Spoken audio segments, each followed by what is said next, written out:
Good morning, everyone. My name is David. I'll be your moderator today, and I'd like to welcome everyone to the Acupuncture Curriculum Stakeholder Meeting. Just a couple of housekeeping items. We are going to go over various topics, and then we will be uh, opening up for public comment. We will have instructions placed on the screen. I'm going to show them now. And essentially, we in WebEx, we have a Q&A box in the lower right-hand corner of the screen where you will be able to type the word comment if you would like to make a comment. You can raise your hand for dial-in users. That command is *3. And if you would like to type out a comment, that is an option if you cannot speak for whatever reason, you don't have a microphone. We will accept those as well. I will read your comments for you. Commenters will be given a total of 5 minutes to speak and a 30-second warning. And at the end of that 5 minutes, if you still have more to say, please just hop back in the queue and we'll call on you as soon as we hear from other people. All right. And to get us started, bear with me just a second here. To get us started, I would like to introduce Sarah Rankin. She's our education coordinator for the Acupuncture Board. Thank you, David. Hello and welcome to everyone. As stated, I am the board's education coordinator, so I am the day-to-day person who answers questions regarding board-approved education and training programs. The purpose of today's meeting is to receive comments on what modifications to California's approved acupuncture training curriculum should be carried out to ensure public safety, entry-level competence, and the rationale for these changes. Please note that no changes will be made today at this meeting. This is for information gathering purposes, and that changes within the state can take some time, but we, board staff, look forward to hearing all comments and will be taking notes to report back to the board the overall findings. In addition, we will review each proposal or comment made on this topic, both those already received and those that will be received after this meeting. This meeting includes some focused topics and questions in order to provide some structure. However, there will be time at the end, as David said, of the agenda for ideas to be shared that are not directly related to California Code of Regulations, section 1399.434. If we run out of time and you have not had the opportunity to share your ideas, please send them to the email address that will be provided at the end of the meeting. The survey will close on May 31st of this year. The board has not yet set a deadline for written responses. So get them in, but there's no deadline set yet. With that, we will move on to our agenda today. So this is our agenda. We're going to be discussing science courses as prerequisites, and then the didactic and laboratory training curriculum criteria for entry-level practice, which includes many subsets listed there. And we can go to the next slide. And we're going to discuss the herbal medicine curriculum, the clinical practice training and curriculum, as well as general curriculum requirements. And the meeting will adjourn at that point. So the meeting will end when discussion ends, or 4:30, whichever comes first. I will note at the top of WebEx, there are little zoom out and zoom in buttons. So if anything on your screen is not big enough, you are able to zoom in just above where the display is. So, and we can move on to our first topic. So science courses as prerequisites. We have two questions here. We're going to take them one at a time. And so the first question is, are prerequisites an important part of the acupuncture education and training acupuncture and education training. That has no follow-up, so I'm going to make a call on the just right now. I'm going to say, I think let's answer these together. So are prerequisites an important part of the acupuncture education and training, and how many hours of science coursework should be prerequisites? So we are open for comments.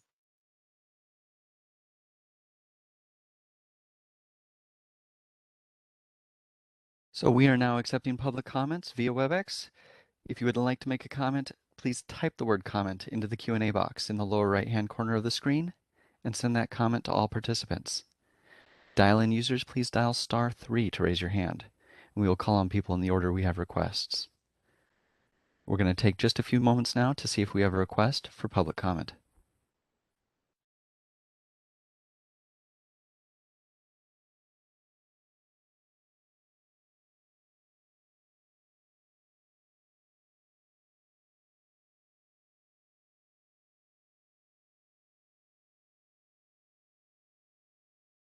Seeing no requests for comments, would you like to move on, Sarah? Yes, please. And if we don't get any comments on one of these, some of these questions are addressed in the survey. So I know some of our attendees have already answered the survey questions, and we have received those responses, and we'll be reviewing those as well. So yes, go ahead. Thank you. Quick interruption, Sarah. Yes. Just came in. Uh, David Solin Lee has said basic science prerequisites help lower the cost of program. Bear with me just a moment, David. I will send you a request to unmute your microphone.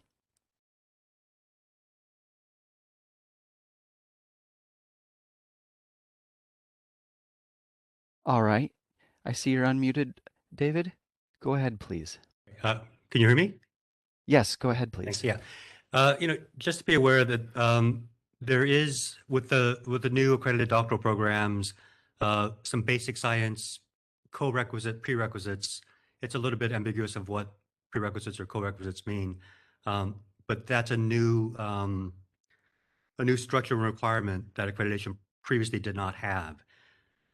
And obviously within within California Board's current regulations, those basic science courses are a part of the required program. So there's potentially a bit of a conflict between ACOM requiring prerequisites for the doctoral and the board requiring these same basic science courses to be a part of the approved program. That's it. Thanks.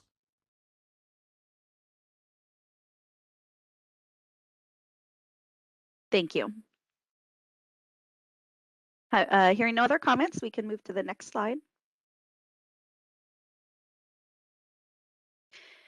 So this is the didactic and laboratory training curriculum criteria for entry-level practice section. So this is where there are several subsections.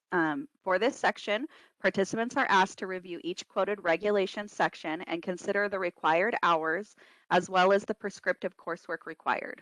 Section by section, are the required hours and coursework appropriate? And if not, how might they be changed to better prepare for entry-level practice?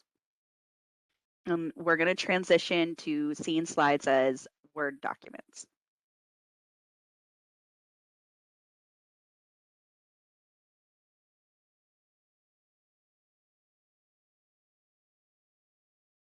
So this is the first part, and it's basic sciences, which the current requirement is 350 hours. And it includes biology, chemistry, physics, psychology, anatomy, physiology, pathology, pathophysiology, and nutrition and vitamins. So any comments? Our first request for comment comes from Ron Zaidman. Bear with me just a moment, and I will send you a request to unmute your microphone.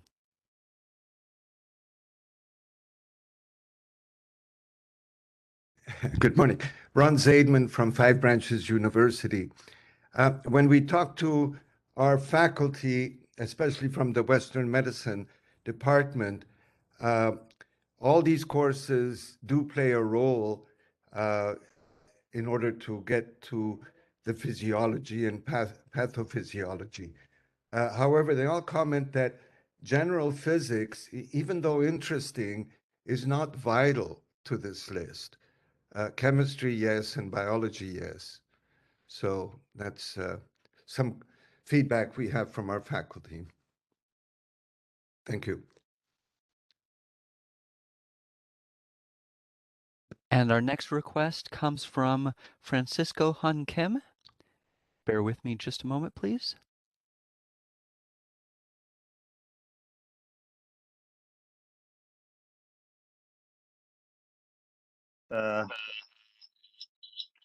Welcome, friend. Go ahead, please. Okay. One of the reason there's some controversial issues like this prerequisite of science classes, especially health science, and then other laboratory classes, are they were not recognized by mainstream medical community, especially by the school. They are not transferable and they are not recognized. So even though the board requires all these prerequisites, I mean, then when they get their license and then they go on to apply for a position in the hospital, let's say, then most likely they are not hired by these medical employers because those health science courses were not recognized. So basically what board is doing is let them give the issuing the acupuncture license, which is not recognized by medical community for the employment and even other. I bet there are people working in the institutes, research centers, and hospitals. They have a dual degree in some way of health sciences. So at this point, rather than doing nothing, leave that. Well, we can put some clause saying there could be a recognizable courses. It's been, maybe they can be distinguished from others so that those who been taking those health sciences in the college level, maybe they have a degree or license, then maybe they can be recognized in the licensing process. Maybe that'll make the current acupuncture license educational standard. Otherwise, at this point, school cannot afford to have a college level instructor, a health science instructor, and also even the other high quality or standard quality classes cannot be provided. Maybe they can have the option to have these courses taken separately in the other colleges and be recognized so that they can have a better chance in employment. Thank you. Thank you. Next we have Karen Paramore, who says general psychology replaced with TMC psychology. Bear with us just a moment. We're going to send you a request to unmute your microphone.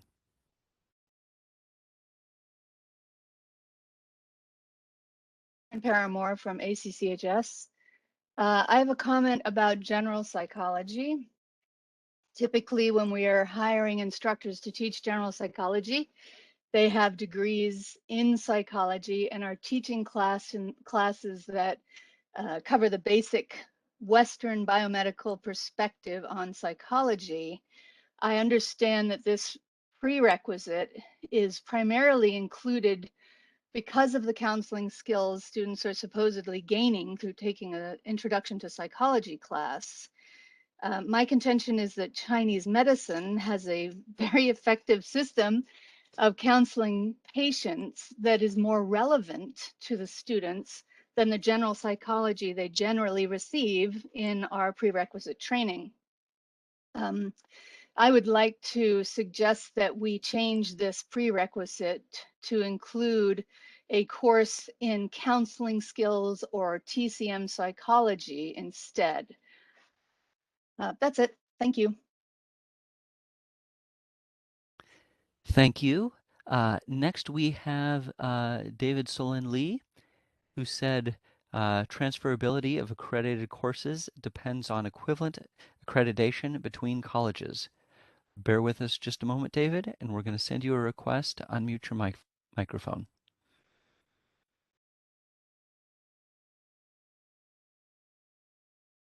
Yeah, a couple of comments on the last two.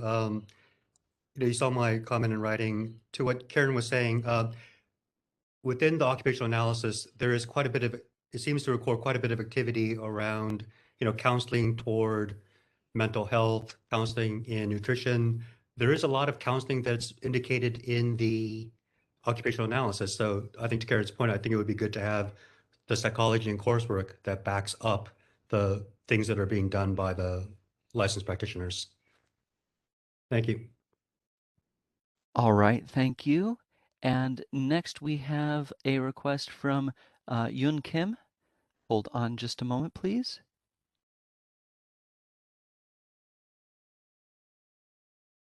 President of Emperor's College. Thank you so much for the board for holding this stakeholders meeting. I do have a comment about the basic sciences. These courses are all extremely important for acupuncture schools to include, and our students actually choose Emperors and choose schools in California because of the strong emphasis on biomedicine. More and more of our students are integrating into the Western medical settings. So it's so critically important that all of these courses are being offered. And I can't speak for other schools, but at Emperor's, we do teach these classes so that they're relevant for clinicians. So it's very different from, let's say, taking chemistry at a community college.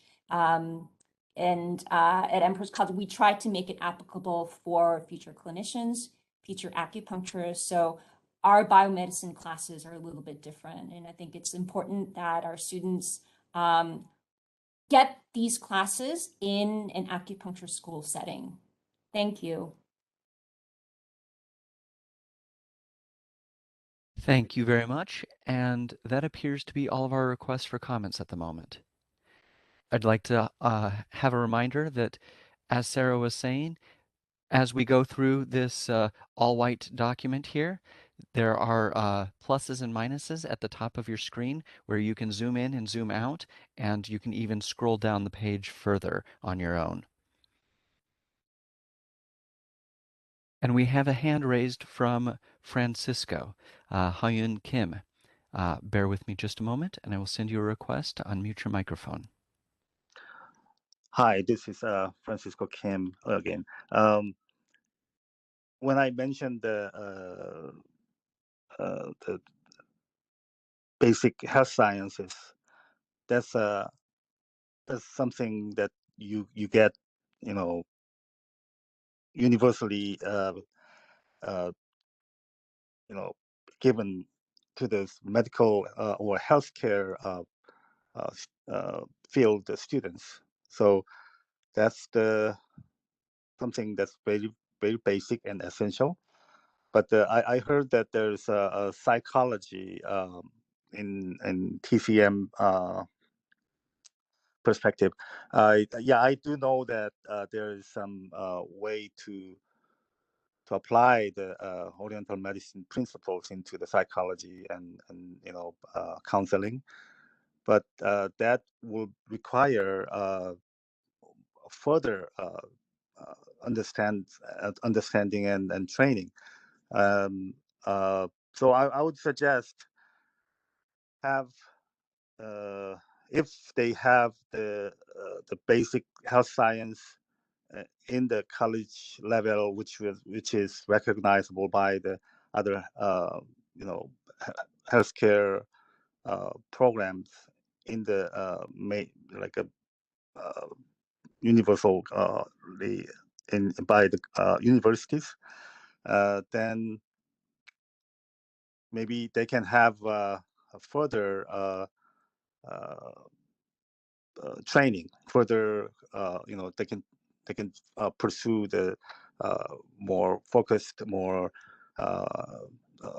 upper level classes, which I don't think current school program cannot afford to have those kind of training at this point. I'm not saying that they cannot, but at this point, currently, I know a lot of schools are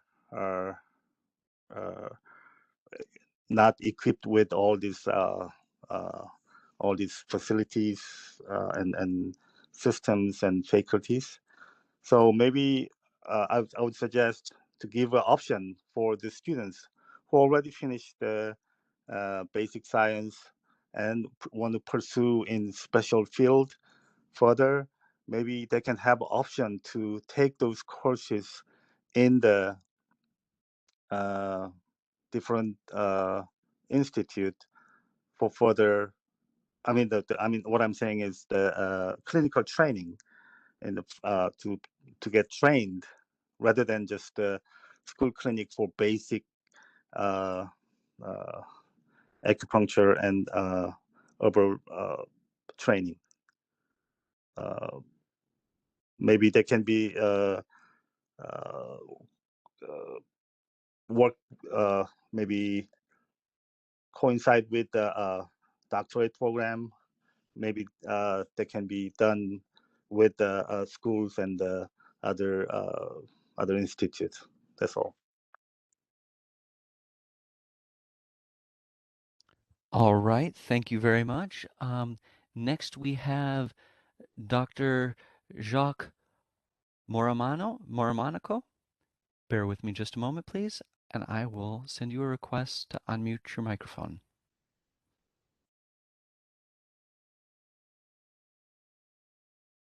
Yes, thank you for holding this meeting, very important meeting. I just wanted to make a clarification. Jacques Mormarker here, Empress College Academic Dean.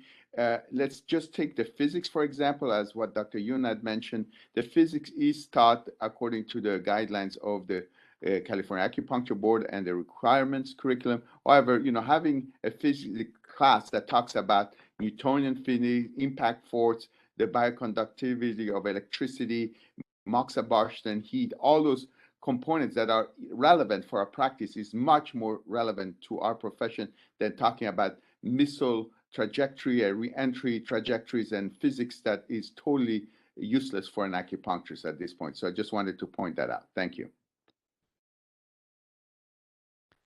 Thank you. Next we have Rona Ma. With me just a moment, please, and I will send you a request to unmute your microphone.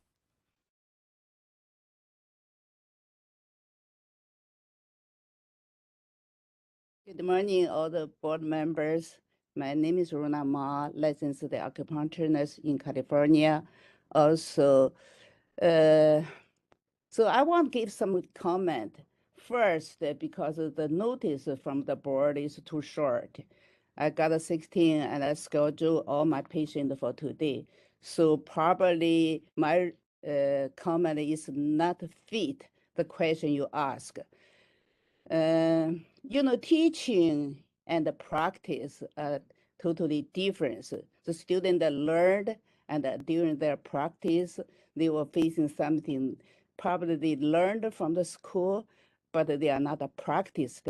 And also Chinese medicine, if I'm right, that is the only medicine in the America have no residency training. So we noticed that, and 10 years ago, we started the medical training in the hospital, start from Highland Hospital, right now is in the Sutter. According to my experience, at least 50% student graduated, got a license. When they go to the hospital, they don't know the normal range is the lab test. So that is really, really shocked me. So that is, we need to give a special lecture, teach them. So I suggest maybe school, during their training, clinical training, they may every patient, I don't know, because I'm not in the school, maybe they provide some lab record, let the student recognize what is the normal range and what's wrong with this patient. And also, I hope the student can teach some common language. So that is since we go to the mainstream, like almost the insurance, they are covered us, and like the work comp and also the TriVas, that's veterans. I'm very ashamed. One time I attended the TriVas training, they specially point the acupuncture's medical record is very, very poor.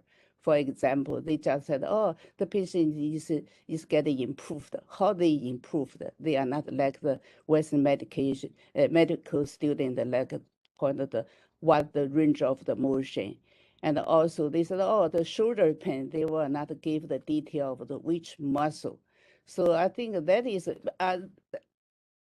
should be improved from the school. And also, we have a lot of patients referred by the medical doctor. So medical doctor, they don't know what is Qi deficiency. They don't know what is blood stagnation. But if you tell them, that is, we just increase the circulation, reduce the pain, the medical doctor will be understand. So that is in our organization, all the new license, they request we give some how to communicate with the patient where they are not speak English. And also the medical doctors, some, the report back to the doctor, they don't understand what they talk about. So that is, I hope the school can increase that, for the patient's safety and for the better communication with the medical field. Thank you. Thank you very much. And that appears to be all of our requests for comments at the moment. Oh, I take that back. Dr. Jacques, bear with me just a moment. I will send you a request to unmute your microphone.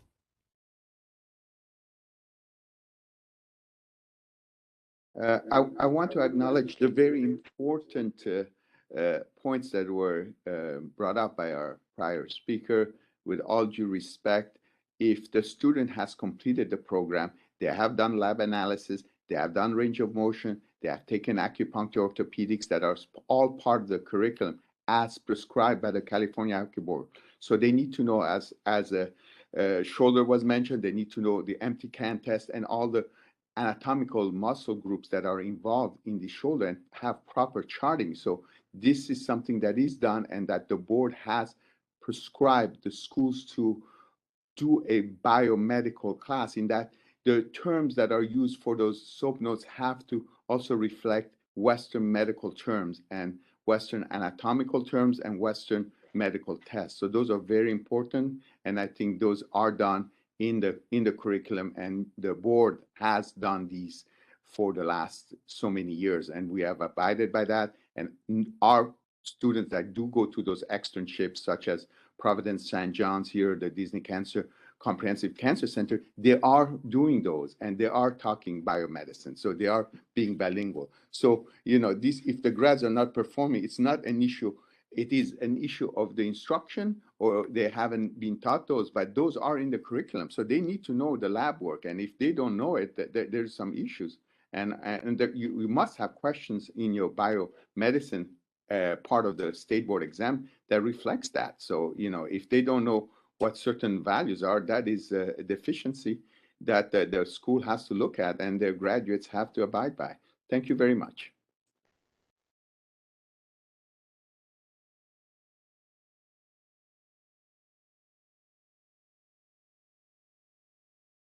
Thank you.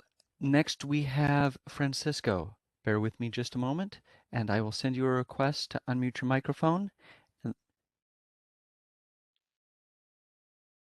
Hi, this is Francisco Kim again. I have a question. Since I see there's a board education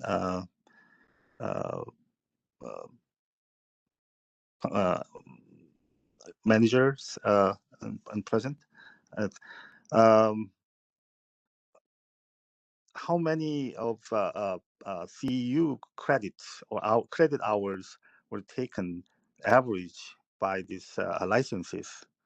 Especially, can you say there's more in those who are newly licensed, or more in the like mid-level, or you know, or any figures? And then second, the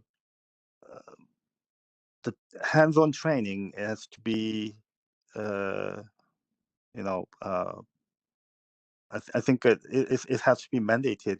But since the COVID pandemic, I believe a lot of them were done by this through the Zoom online, you know, education method. And is there did this affect the passing rate of the examine license exam, or it's the same? I wanted to ask a question.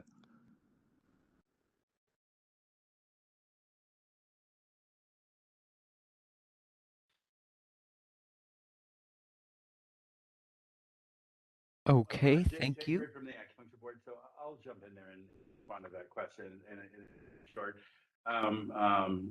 The board doesn't track, you know, individual CEs and what they've taken and how that affects. So, you know, the board, or how many people taken what subject areas or not. We do require 50 hours, which 25 need to be done in a real live webinar. And that's all we do. With our new CE management platform, we may be able to include some more of that detail in results about what's going on with the training, but we don't have anything for that right now. And in terms of how these science courses track the affect the exam performance, we don't have any data on that as well. That's all I have to say about that.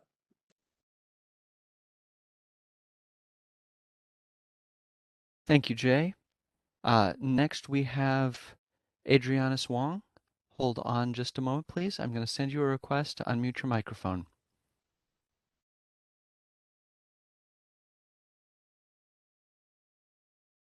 Alhambra Medical University. Just to follow up, two comments before regarding the student charting, and then unorganized, and then unable to follow up with a biomedical exam and so on. I think the most important thing is the structure itself during the clinical training, the clinical curriculum that has to underline and training the student, guiding the students from the faculty. How do they do the clinical diagnostic reasoning? How do they perform the treatment and design the treatment management following the clinical reasoning?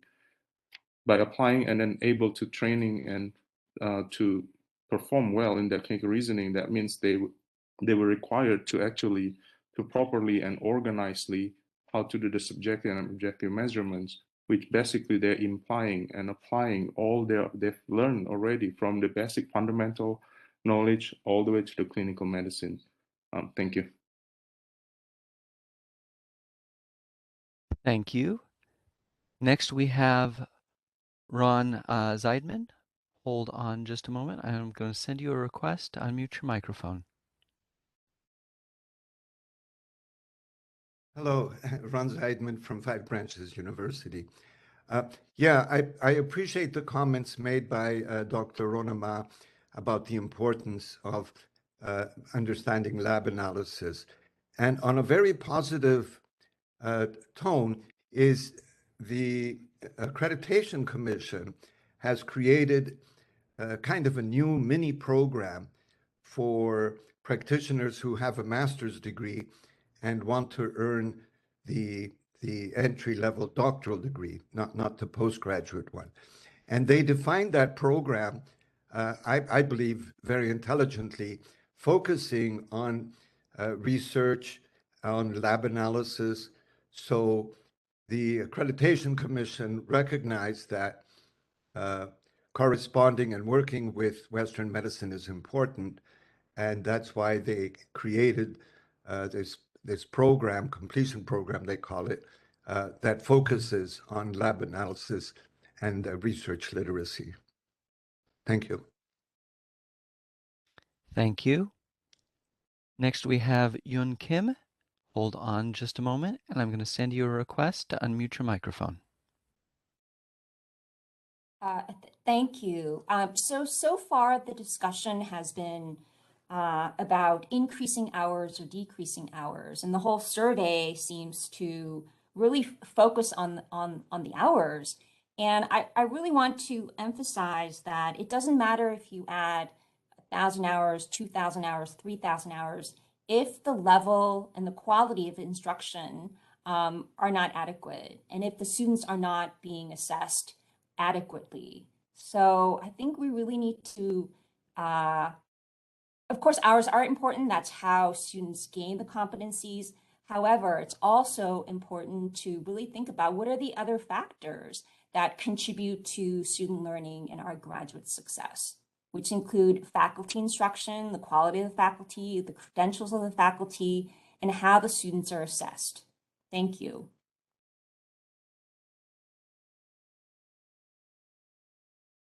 Thank you.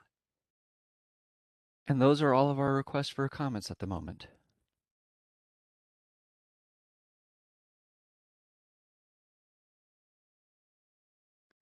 I apologize. I lost my mouse and couldn't figure out how to unmute. Then we are ready to move to the next slide. And thank you everybody for your comments. I was also taking notes while we went through those. So this next slide, it is for the regulation section 1399.434 of acupuncture and oriental medicine principles and treatment. It is going to be broken down into two sections.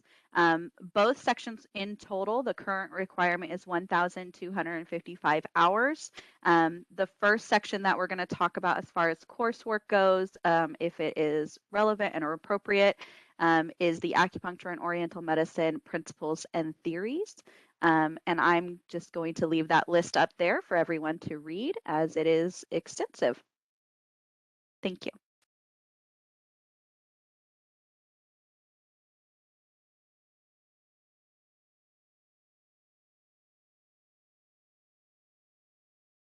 And we can take comments, David.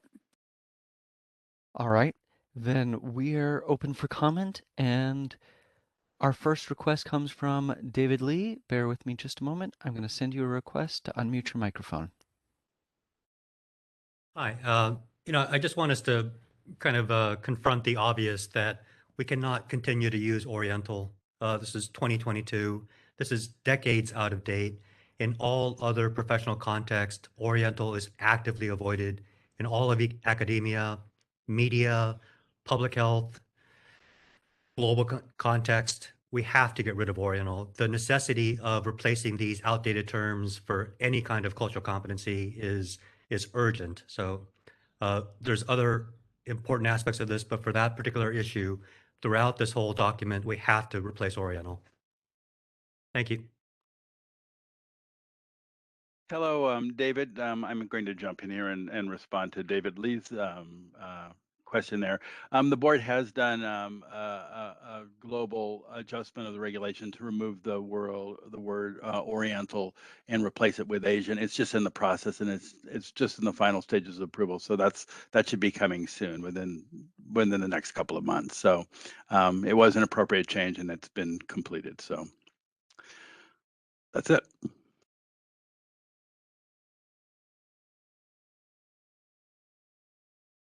And David Lee responds, thank you. Do we have any other requests for comment or questions?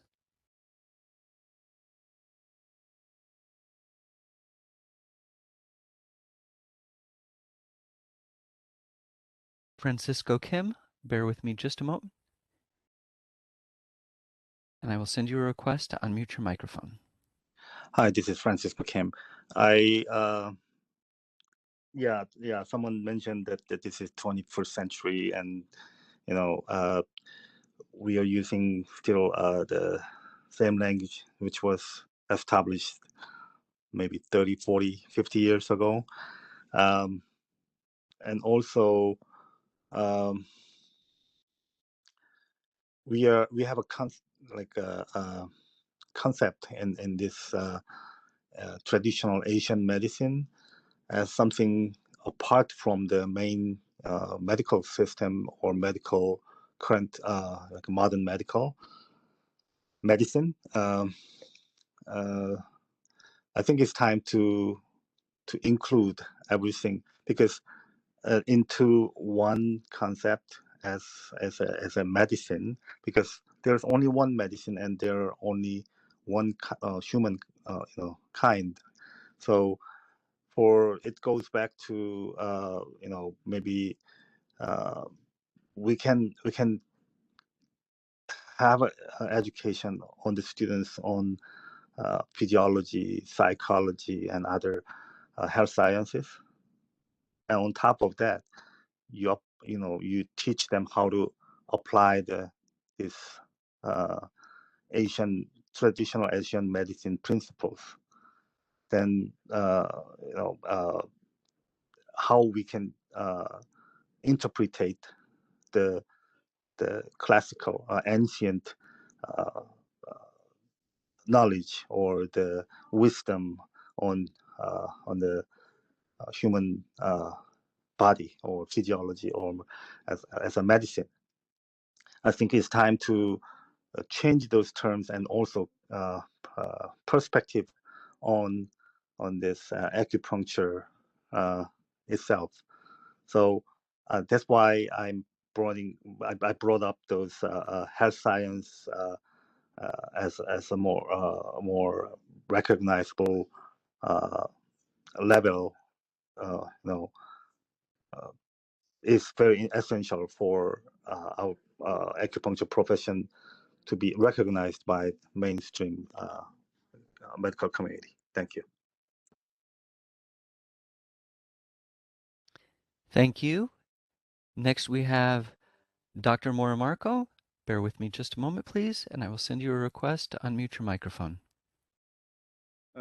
Thank you. First, I want to thank Jay for bringing this up to date, and also for Dr. David Lee bringing this whole term of Oriental not being applicable in this time and age. However, if we change the word Oriental to Asian massage, that is still problematic. So please consider the modern terminology, which was brought on numerous occasions by Neil Miller in past board meeting, that we need to modernize our terms. Yes, it is Trina, Ama, and Shiatsu. However, let's go with the modern biomedical terms and get rid of this word Asian massage, which is very problematic. Thank you.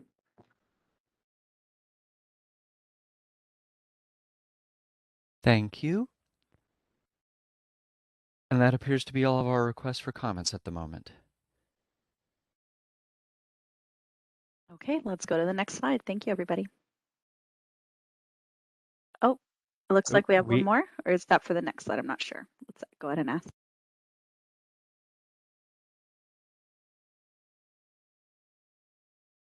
I believe the name is Dr. Bao.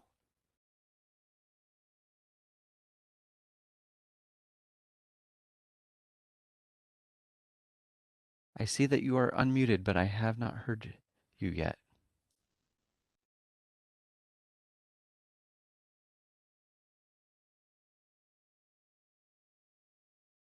All right, bear with me just a moment.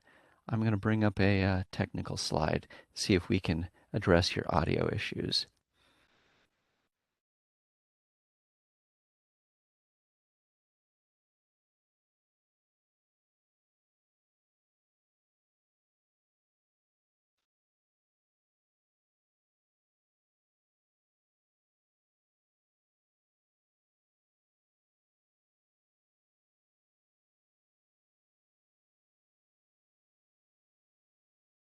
And if you need to remute yourself, don't worry, I will unmute you again.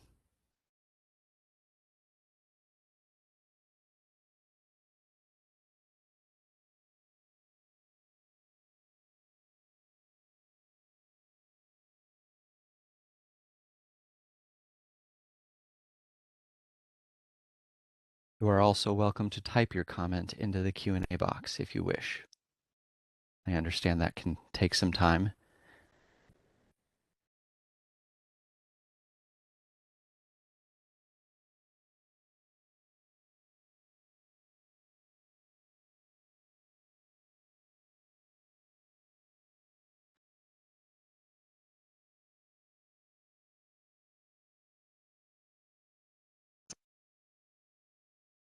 So let's go ahead and move forward, but we will absolutely come back to you, Dr. Bao, if you're able to work that out or if you're able to type the comment.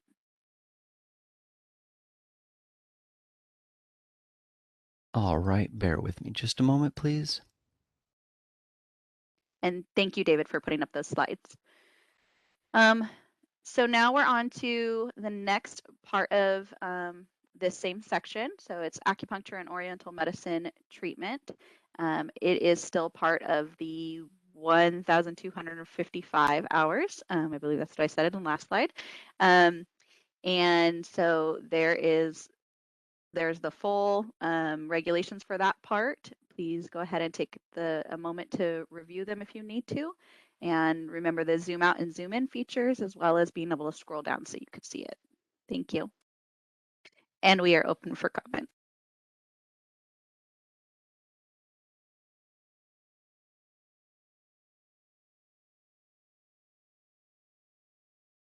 All right. We're going to see if we can unmute Dr. Bao again.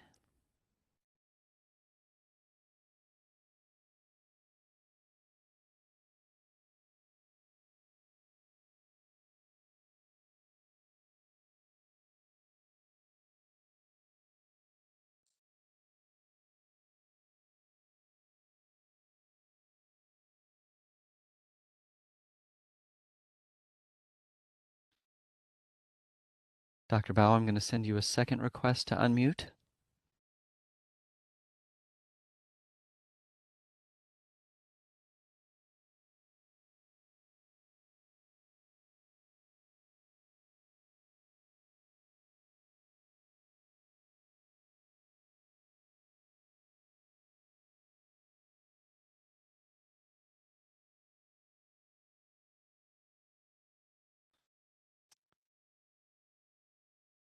And Sarah, there are no other requests for comment at the moment.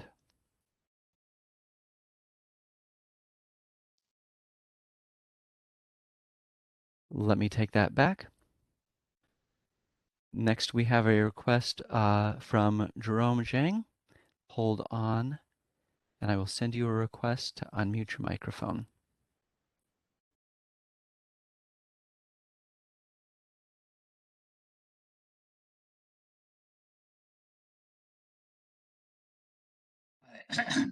Jerome Jiang from Canberra Medical University. I support Dr. Yung Kim's idea that not only the curriculum hours needed to be discussed, but all the other factors I wish board also can pay attention.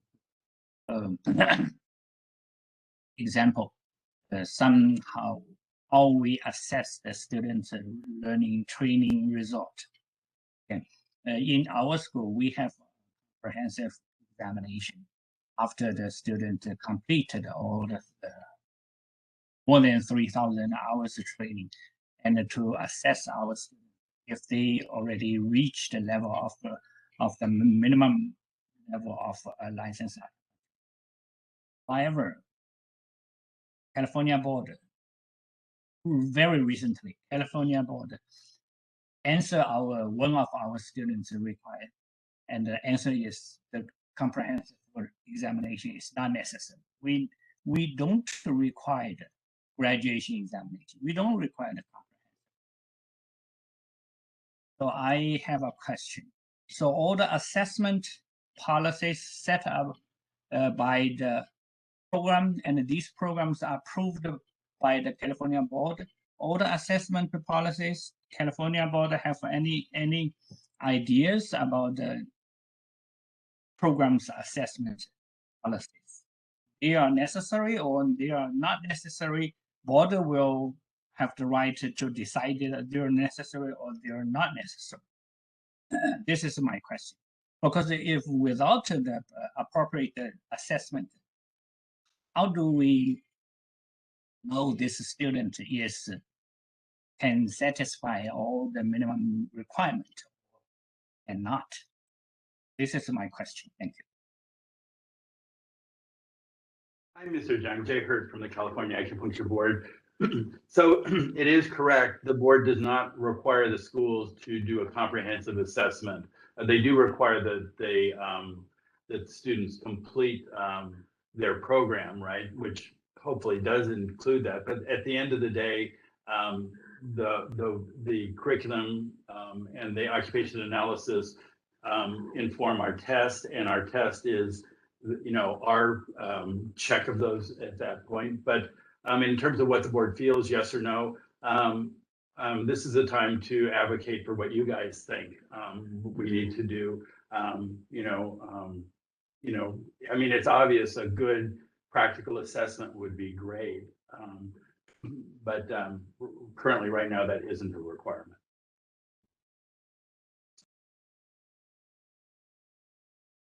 And I'm going to jump in as well. And this is Sarah, and just state that this part of the meeting is focused on the regulations, specifically ours, as well as the prescriptive coursework as outlined. There are some opportunities near the end to talk about clinical training, and then open-ended where we get to discuss whatever you as the participants have not had an opportunity to discuss. So if there are ideas about assessments that we could include, then there will be an opportunity to express that. If for whatever reason we run out of time, which I don't anticipate happening, those suggestions can be sent in writing and we will review those as well. So that's just as a reminder. We definitely want to hear all of the ideas about competencies. So not just our regulations as they are currently. Thank you.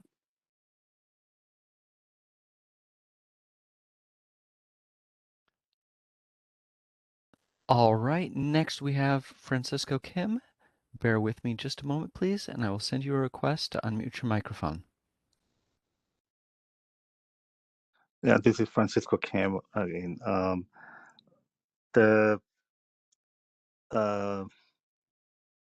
quality of education is up to the school and the students, but the standard of the education necessary for the licensing is, I think, it's different.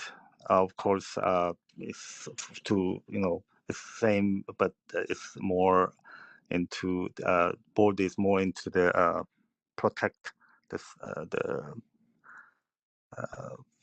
public.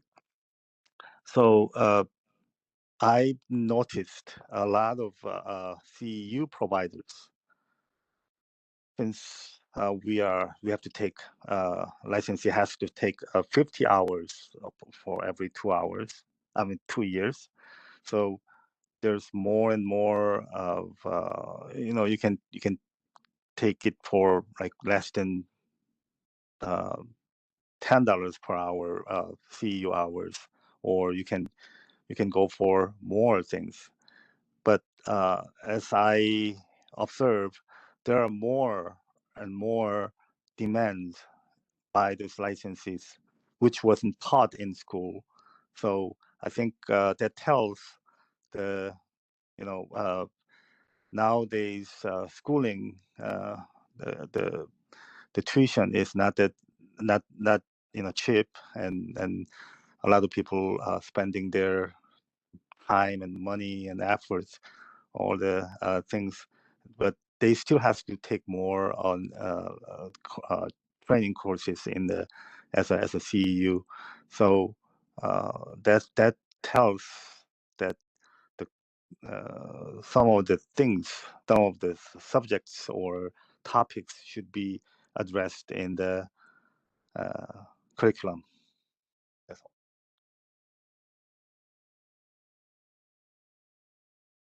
Thank you. Next we have Yun Kim. Hold on just a moment, please, and I will send you a request to unmute your microphone.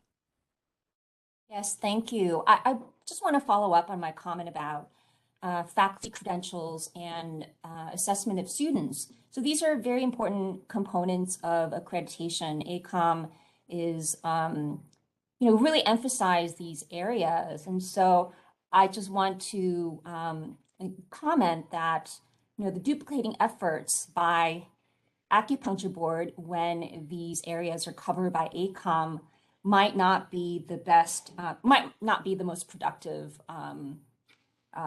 process, and that resources are scarce, and there are certainly areas of overlap. Certainly, safety is an issue, but ACOM, I think, adequately handles the requirements for the quality of the education. Thank you. Thank you. And let's circle back to Dr. Bao.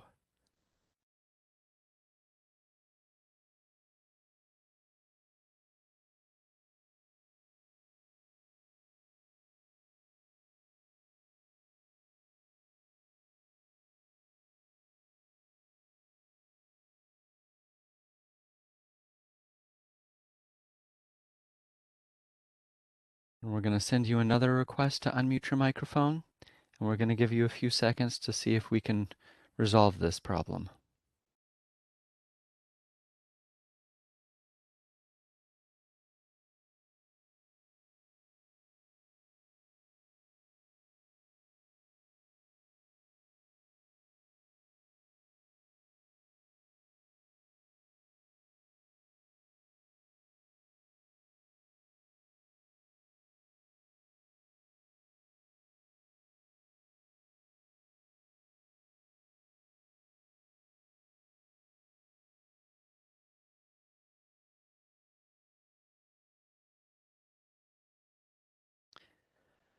All right, I'm terribly sorry, Dr. Bao.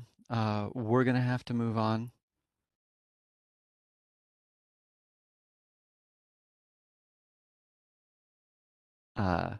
We have a suggestion from the audience saying that you may need to reboot your system. We wish you luck. You're welcome back if you need to leave for whatever.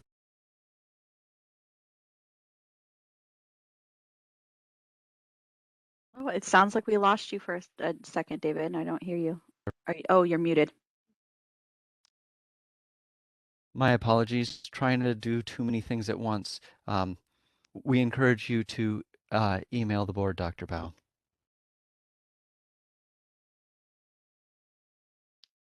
Thank you.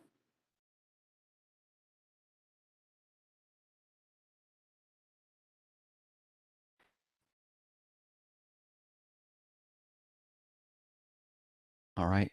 The floor is yours, Sarah. Okay, so let's go ahead and go to the next slide. Thank you for all the comments. We have a written comment that says, please replace Oriental Asian massage with manual therapy.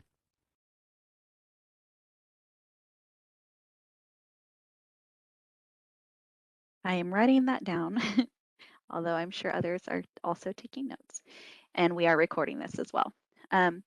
Okay, so the next section is clinical medicine, patient assessment and diagnosis. The current hourly requirement is 240 hours, with the prescriptive coursework being outlined there. Definitely, any comments, then those are welcome. Thank you.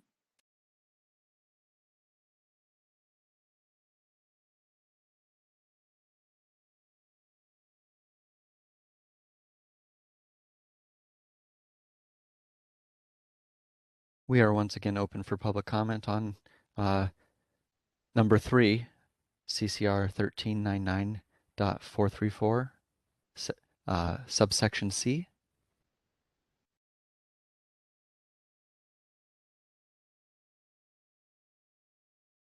And we have a request from David Lee. Bear with me just a moment. I'm going to send you a request to unmute your microphone.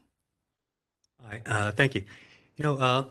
So as I've been going through this thing, there is a mix between the didactic coursework and the clinical training. In general, talking about a base of 3,000, there's 2,000 hours of coursework and about 1,000 hours of clinical training. A lot of this stuff on this page is things that you would learn during the clinical training. You certainly need didactic coursework to support it, but these are essentially clinical competencies. Even in your occupational analysis, there's a stark division between the knowledge base and the critical tasks. So as we look at this overall process, really understanding what are the requirements of coursework and knowledge base, and then what are the critical tasks and competencies that you're able to implement from that coursework. I think this kind of division is important to kind of organize our process going forward. Thank you.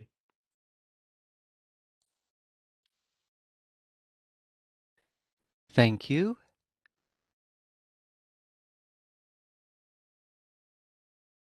And at the moment, those are all of our requests for comment. Okay, we can move to the next slide.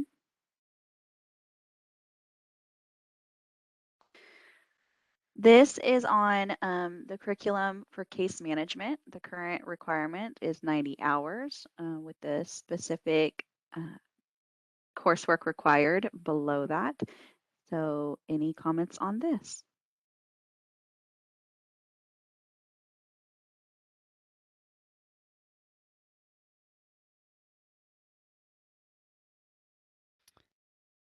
And our next request comes from David Lee. Bear with me just a moment. I'm going to send you a request to unmute your microphone. Yeah, just another note about updating things. Throughout the document, there is a ICD 10. The ICD 11 is now up with the traditional medicine codes. I think when we first brought in the ICD 10, it really was Western medical diagnostic codes.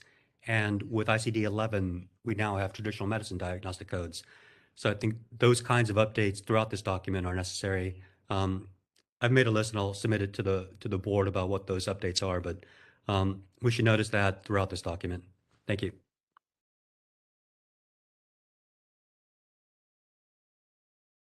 Thank you. Do we have any other requests for comments or questions?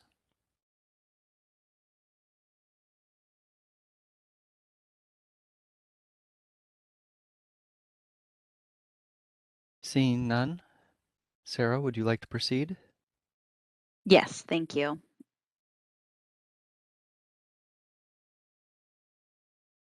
Our next section is on practice management.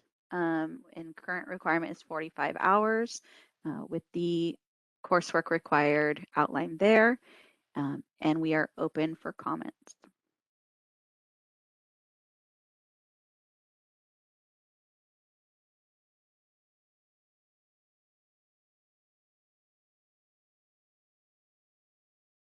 And our first request comes from David Lee. Bear with me just a moment. I'm going to send you a request to unmute your microphone.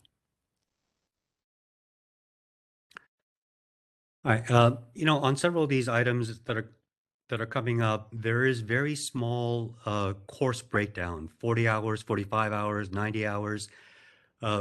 Other parts of this document have, very large breakups of 1,200 hours and 400 hours. I think overall, as a general educational policy, I think it's better for us to have these large categories instead of 40-hour blocks, 45-hour blocks, 90-hour blocks. Let's try to move to larger categories. Thank you.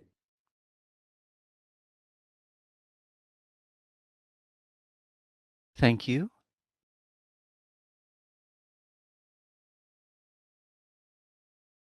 And do we have any other requests for comments or questions?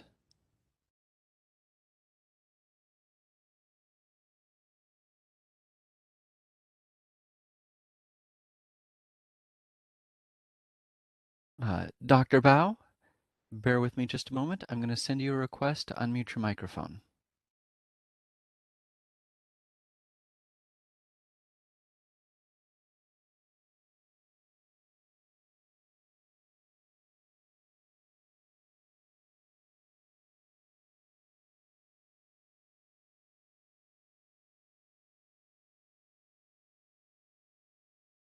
And once again, Dr. Bao, you are more than welcome to type your question into the Q&A box or send an email to the board directly. I'm going to send you another request to unmute your microphone. Okay. We hear you. Yes. Okay, my name is Keshin Bao. I didn't finish my comments. Because I'm with patient today. Okay, they're so busy. I just want to give comments briefly. I believe as a primary practitioner, the independent practitioner, acupuncturist, I consider we should increase Western medicine part. Our colleagues, they practice acupuncture, urban medicine.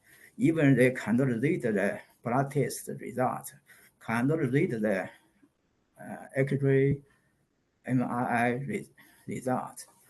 Okay, so I believe we should send our students go to hospital, our interns, okay, to hospital. Yeah, we should cooperate with the Western medical doctor. So as protect us, also protect our consumer.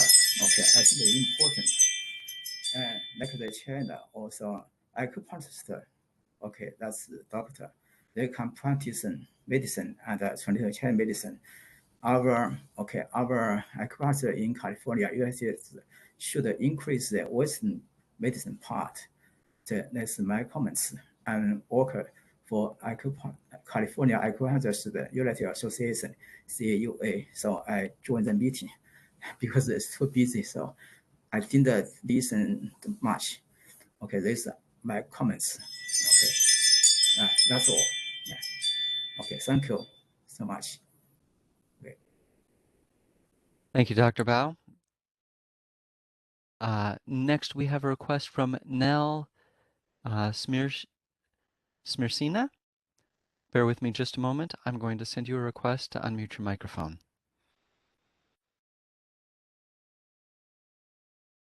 Yes, hi, Dr. Nelson Burstina. I am a practitioner in California and immediate past president of CSOMA. Just to David Lee's point about moving on to larger blocks of topics, I think we can all understand the importance of these smaller ones, but I think when we're looking at what we're spending our time on, it's important to note, like Dr. Yoon said, what really is under the purview of the board. If we're focused on public safety, I think those are the areas that we should be discussing, areas that affect public safety. I can tell you we're all concerned about how few acupuncturists are practicing, because of the lack of training in practice management and business when we're expected to be small business owners. However, I just don't know that that's something that the board needs to be involved in or could really do anything about. So the areas that do concern public safety, I think might be more relevant for the purposes of this conversation.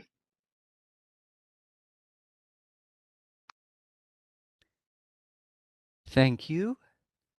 And Next, we have Francisco. Bear with me just a moment, Francisco. I'm going to send you a request to unmute your microphone. Yes, I agree with all this previous comments on this practice management issue. I think this has to do with a lot with ethical practice, and also peer review. Recently, when I graduated in 1990s, there was no such thing. You have to either get it from, seminar or book or other, peers. But now they have a social media, and they are exchanging a lot of these, and it turns out that a lot of them has to do with communication, with interprofessional communication. So, like the Dr. Bell says, maybe you can have if we can give students to have an option to do the clinical training in hospital setting, then maybe it'll be much better for their practice management advancement. Thank you. Thank you. And next we have Dr. Bao. Hold on just a moment, please, and we will send you a request to unmute your microphone.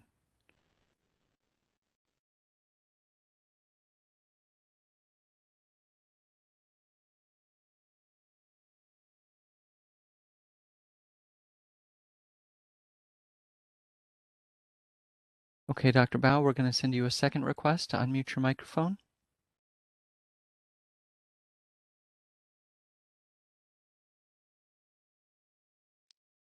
And you appear to be unmuted. Oh, okay. Okay, that's me. You are unmuted. Go ahead, please. Okay, I just emphasize we should increase the Western medical part. We should have the residents in hospital. Okay, so we can treat the patient. We can protect the consumer and protect us. Yeah, because the modern society, the Western technique is important. Okay, so when you can read the X-ray, we can read the blood test result. Okay, we can use the like an injection, so to treat patients. So we should revise our curriculum. Important. Okay, otherwise limited practice. The acupuncture just take a listen is not not fair. So we should become a medical doctor level. So to practice acupuncture, acupuncture medicine. Also, they also will consider urban medicine not a dietary something can change it to change the law. Which way can change the law? The urban medicine is a medicine. Can protect the consumer, the patient. If you consider the urban medicine is dietary something like food, not it's not good. It's not scientific. So so much curriculum should change to follow the law. So we should change the law and change the regulation.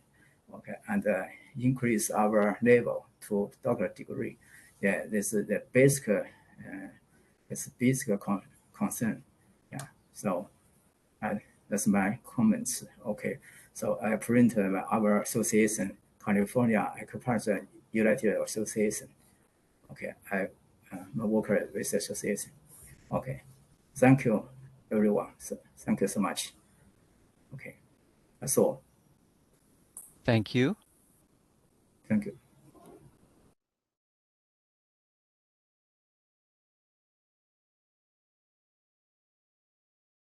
And we're going to take just a few seconds to see if we have any additional requests for comments.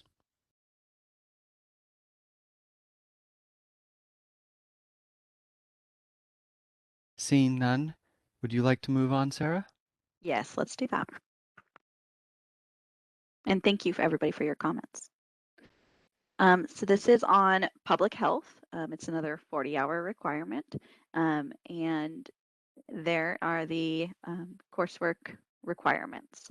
So it's open for comment.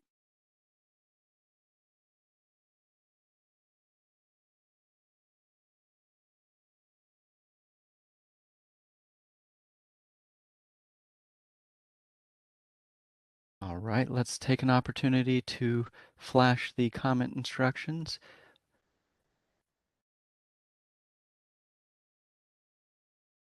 And if we have any requests, now is the time.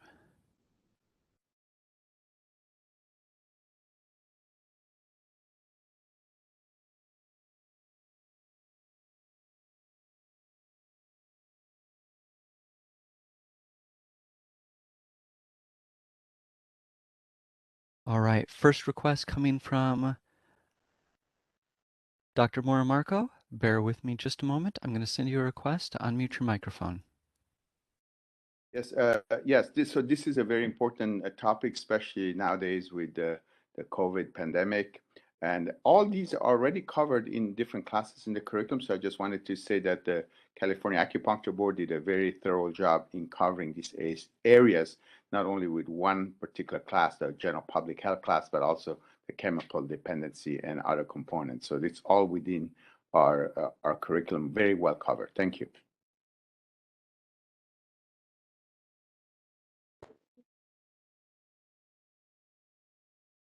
Thank you.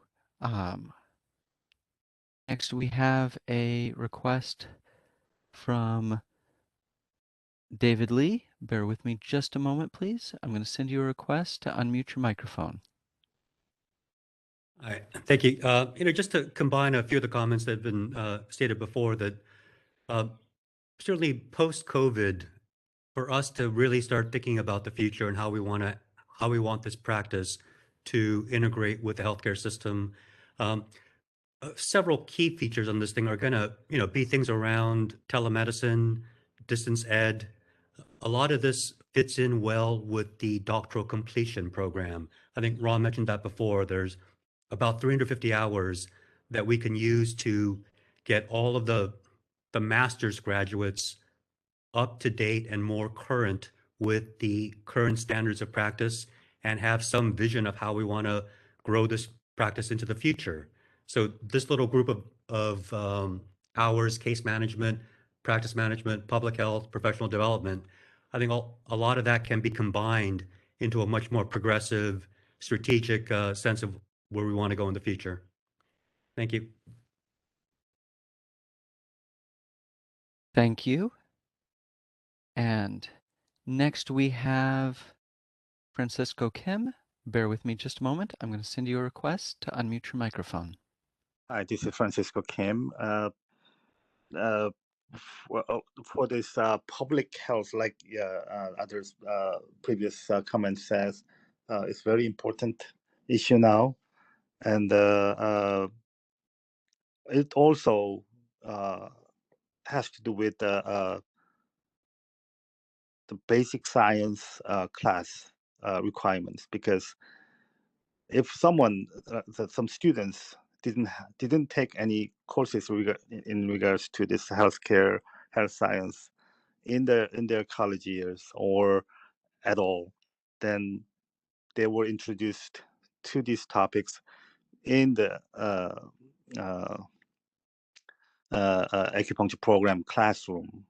And I think the time and amount of knowledge that's been taught in the acupuncture program college classroom is different or less than from those other college level classes. So then it becomes a public issue. I think of course the board can regulate them, but if it'll be better to put a more recognizable health science for those who didn't take any health science classes before. Maybe we have to encourage them to take the class rather than just introductory science class in the acupuncture program.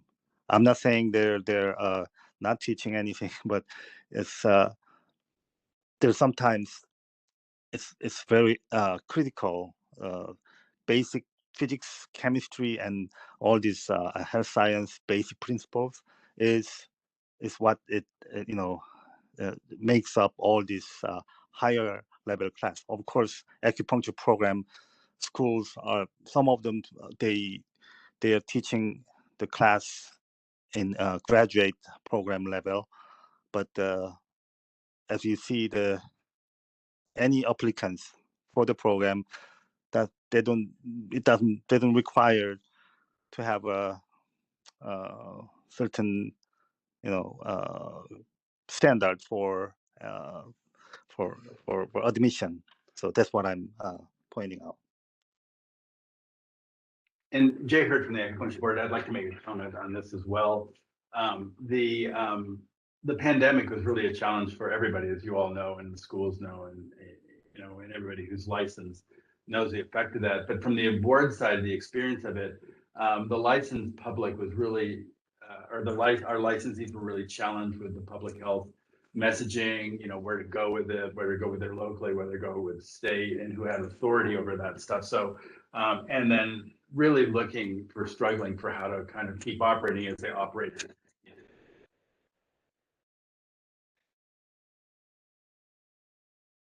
So they had to, be able to deal with their own public health realities with that. So I think this area does need to be addressed, and it's an important area.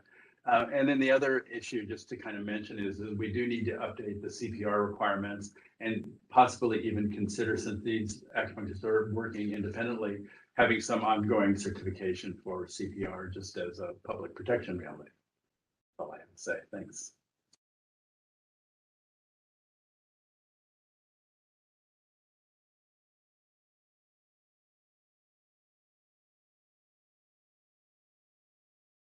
All right, thank you, everyone. This is going to be the last call for comments before we move on.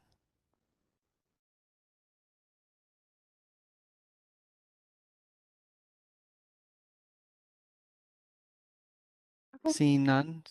Oh, Sorry. go ahead, Sarah. I was just going to say we can move to the next slide. And we'll do this slide and then we will take a 15-minute break, everyone. So this last slide is professional development. It is a 30-hour requirement with the coursework required listed there. So any comments?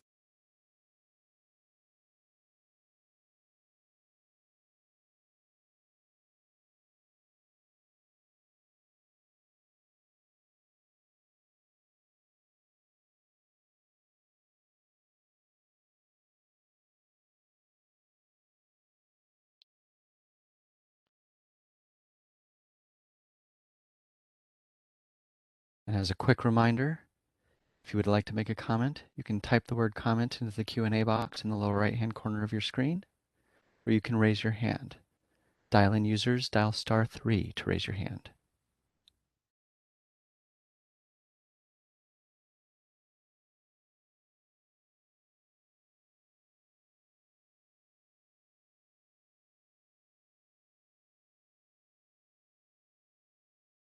At the moment, we have no requests for comments, Sarah. Okay, so let's go ahead and start our 15-minute break. Thank you, everyone.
I'd like to welcome everyone back from that break. Hopefully it was good for you. We're going to get started in just a few seconds here.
Okay, let's go ahead and start. Our next topic is herbal medicine curriculum, and we're going to take this one question at a time. So the first question is, to achieve competency in herbal medicine, 450 hours of didactic training is insufficient, sufficient, or excessive, and how so?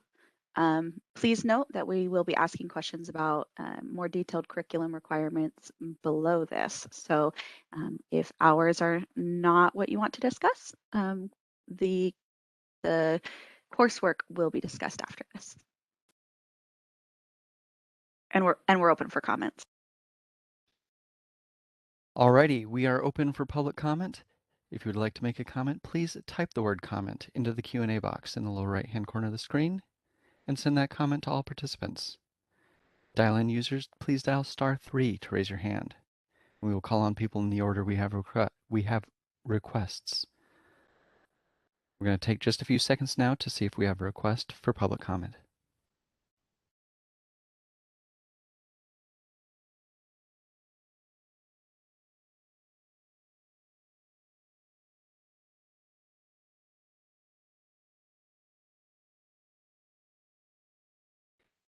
Seeing none, would you like to move on, Sarah? Yes, let's do that. So question number 2, and this is a two-parter. The first is, could licensees and consumers be better served if the curriculum requirements included more detailed criteria for the herbal medicine training? And if more training is needed, what herbal medicine coursework would be most beneficial? And that's it. Let's open for comment. All right. We're going to take just a moment now to flash the comment instructions on the screen.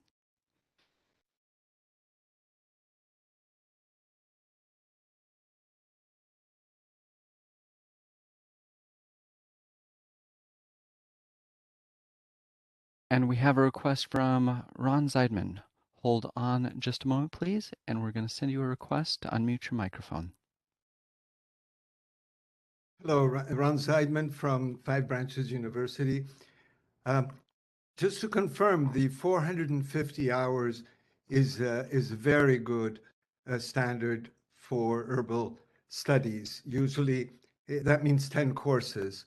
And so usually there's 3 courses on individual herbs, 3 courses on formula, or more or less, depends on the school.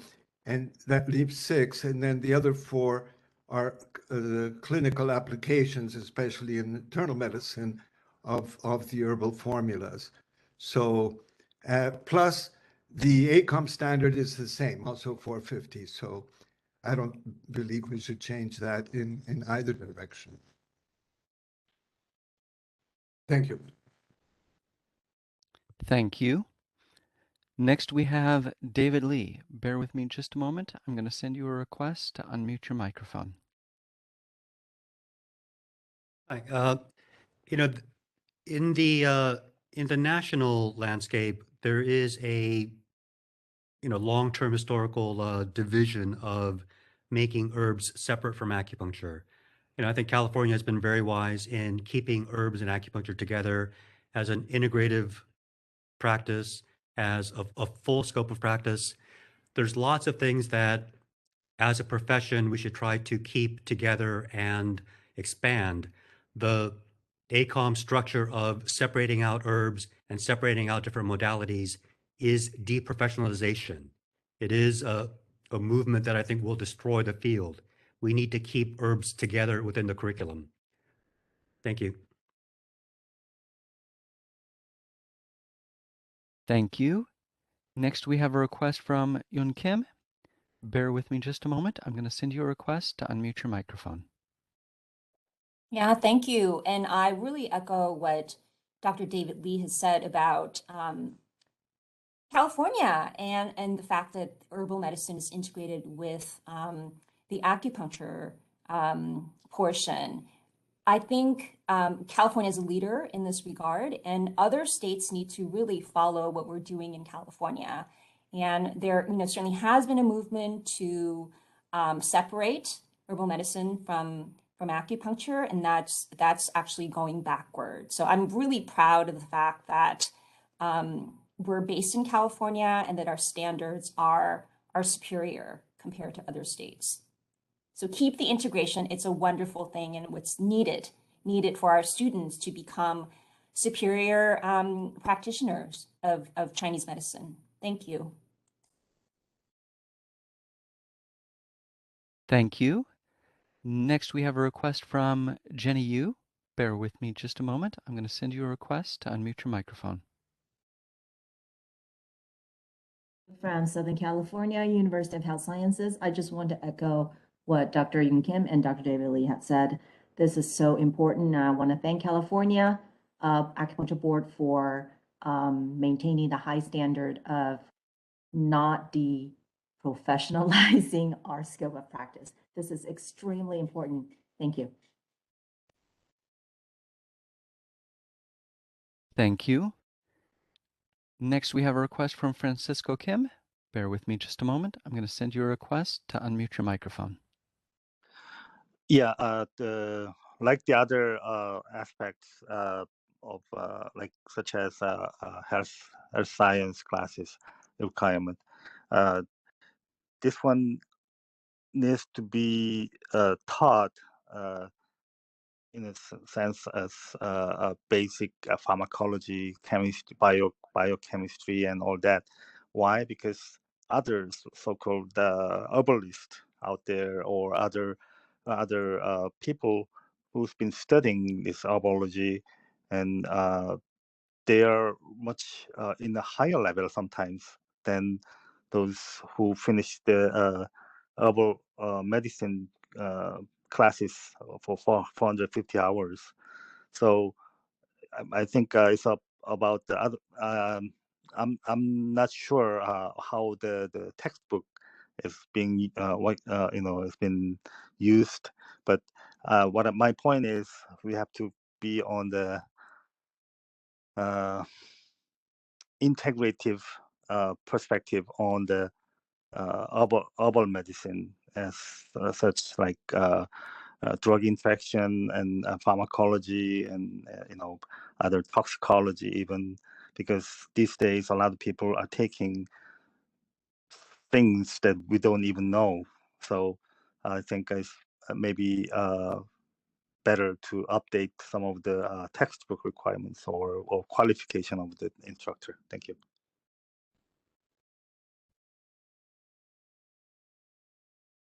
Thank you. Next, we have Anton Lin. Bear with me just a moment. I'm going to send you a request to unmute your microphone.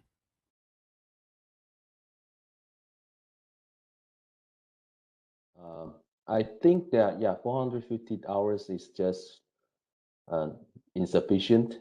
I think a lot of when we're doing in the internship, we don't really practice on the herbal treatment to the patients, and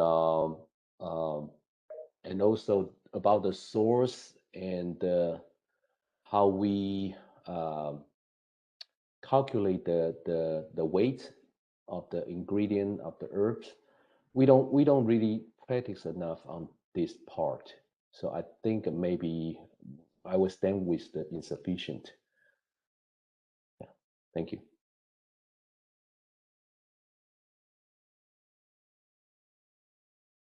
Thank you.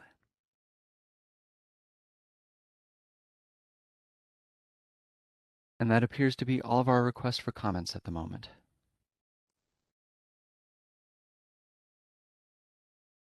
Okay, we can move to the next slide. And thank you all for your comments. So again, this is 2 questions, and we're going to take them one at a time. Clinical practice, training, and curriculum. Currently, 75% of clinical practice needs to be completed at a clinic that is owned and operated by the school, with 25% allowed at an approved externship site. From an educational and training viewpoint, is having a specified amount of clinical practice training hours completed at a clinic that is owned and operated by the school necessary? So a minimum requirement at the school. Is that necessary? Thank you. And we can open for comments. And our first request comes from David Lee. Bear with me just a moment. I'm going to send you a request to unmute your microphone. Thank you. Yeah, for clinical training, toward the end of the program, the most important thing is to get graduates familiar with authentic practice settings, professional practice settings. The vast majority of acupuncture is practiced in small, single and small group settings in private clinics. The use or exclusive use of school clinics, which do not reflect authentic practice, out in the profession, we need to have greater exposure for students in externships and internships in small practice settings. And going through the acupuncture board for approval of all these settings is onerous. It prevents these things from happening. So if the board can consider allowing, a certain number of hours, whether it's 100, 200, 300 in real practice settings, with our professors, with our graduates, so that we can develop greater community, more stronger mentorships. I think it would be essential to have our graduates, prior to going out into the field or going out with licensure, to have time with small practice settings. Thank you.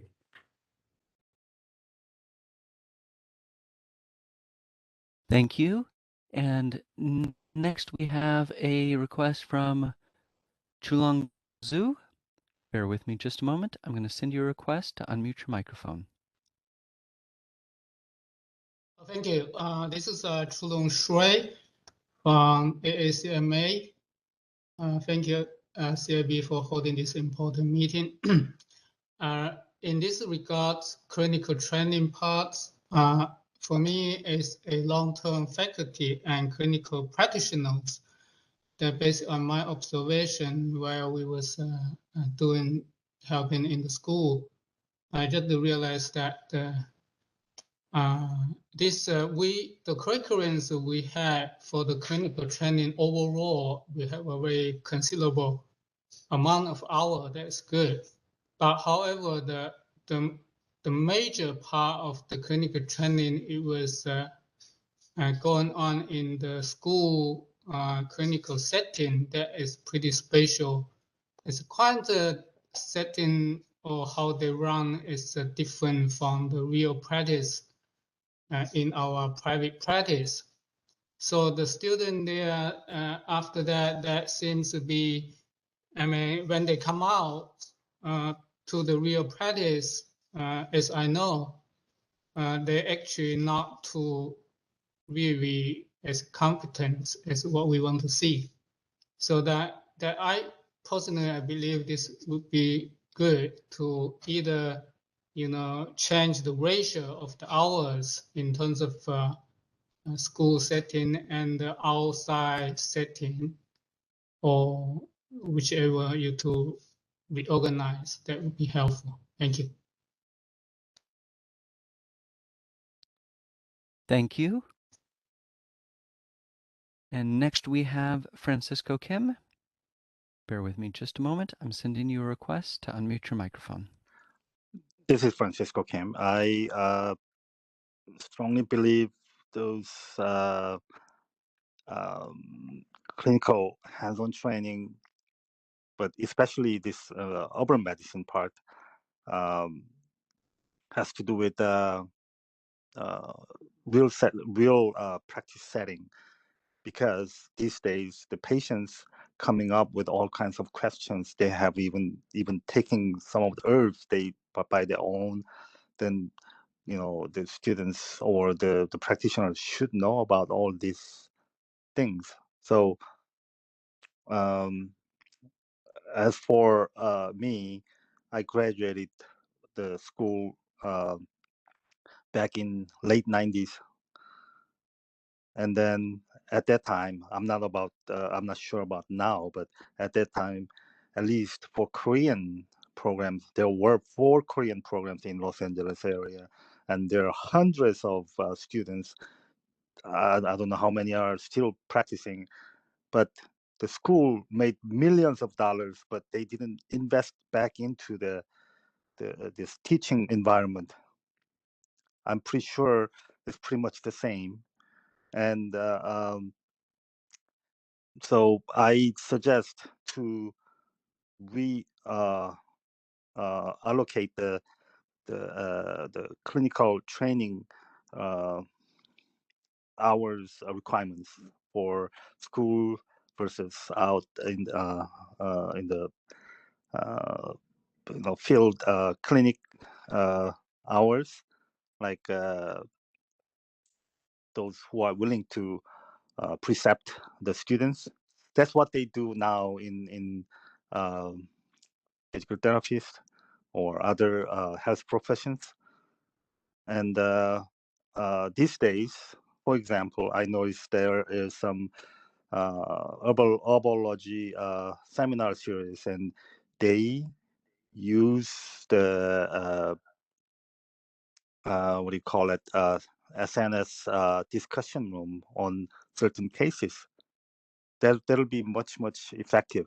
So either way, if you think about the quality of education for the students, we have to reallocate those hours rather than just have them getting training in the school clinic setting. I think maybe it's time to think about that, because students, they don't know what's out there when they go graduate and come out of the field, and maybe that'll be too late, because I've seen a lot of people taking even a lot more herbology classes in the CEU courses. So that's the evidence that the school clinic setting training is not adequate enough for the actual practitioner.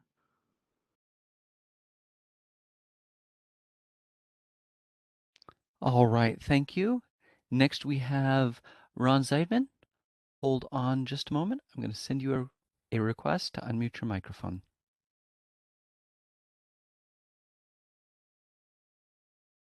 Hello, Ron Zaidman from Five Branches University. I think this part of the requirements could either be eliminated or radically changed. As we've heard, there's a great benefit in working in externship environments, which includes in residency programs in hospitals. So to actually make a statement that a student is limited in his residency training at a hospital is very counterproductive. And has been mentioned, to get that clinical experience in offices that are in operation are a big benefit. The third thing I would say is that when there's an externship that comes up for a school, we have to approve the faculty and the facilities. So the faculty has to be I mean, the practitioner in this case has to be a competent faculty member that will teach the students. And the clinical environment has to include herbs and other things that are important to a practice. So there is a check on these externships. So I believe either the standard is totally removed or the percentage is radically changed. Thank you. Thank you. Next, we have Karen Paramore. If you could let us know what idea you support, I'm going to send you a request to unmute your microphone. Yeah, that was, I was referring to David's comments about allowing more freedom with externships.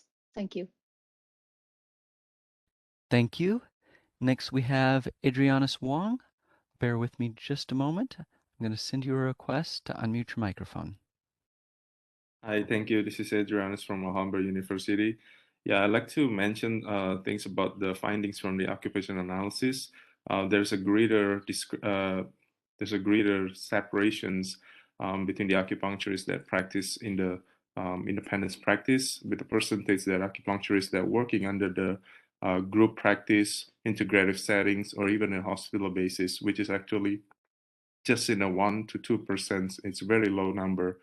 And this is actually implicitly it's telling that the acupuncturist still has a lot of challenge to working within the healthcare systems, and providing a lot of opportunity for externship is actually one of the way that to improve the competency of the students and the graduates to practice and be involved in a system-based practice.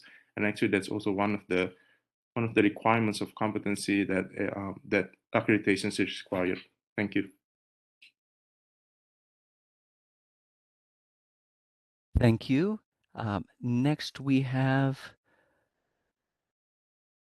Dr. Moramarco. Bear with me just a moment. I'm going to send you a request to unmute your microphone. Yes, thank you for going over this important part. As far as Empress College here, this percentage seemed to have worked for us over the decades. Having been a clinical supervisor back in the 1980s here at Empress College, and I've seen definitely the progression over the last 40 years of this profession, and definitely the students are prepared in the clinics, especially in the school clinic with the herbal curriculum, to be able to operate successfully. So that's what I wanted to share. Thank you so much. Thank you. Bear with me just a moment.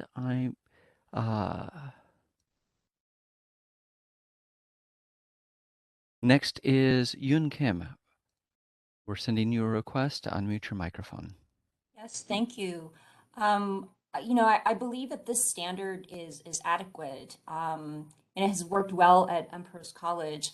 I'm all in favor of having externships and allowing students to have opportunities to learn at in Western medical settings. We have 3 externships currently, very, very valuable.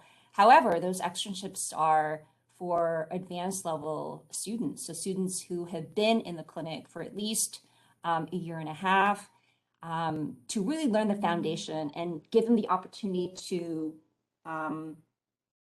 gain those competencies. And then when they're at an advanced stage, an upper level intern, they can go out into these different settings. So the distribution of 75% clinical practice in our school clinic, and then 25% offsite at an externship, this has worked very well for us. And I also want to bring up the fact that at our school clinics, we go through a accreditation process, and we have to strictly follow CNT and OSHA.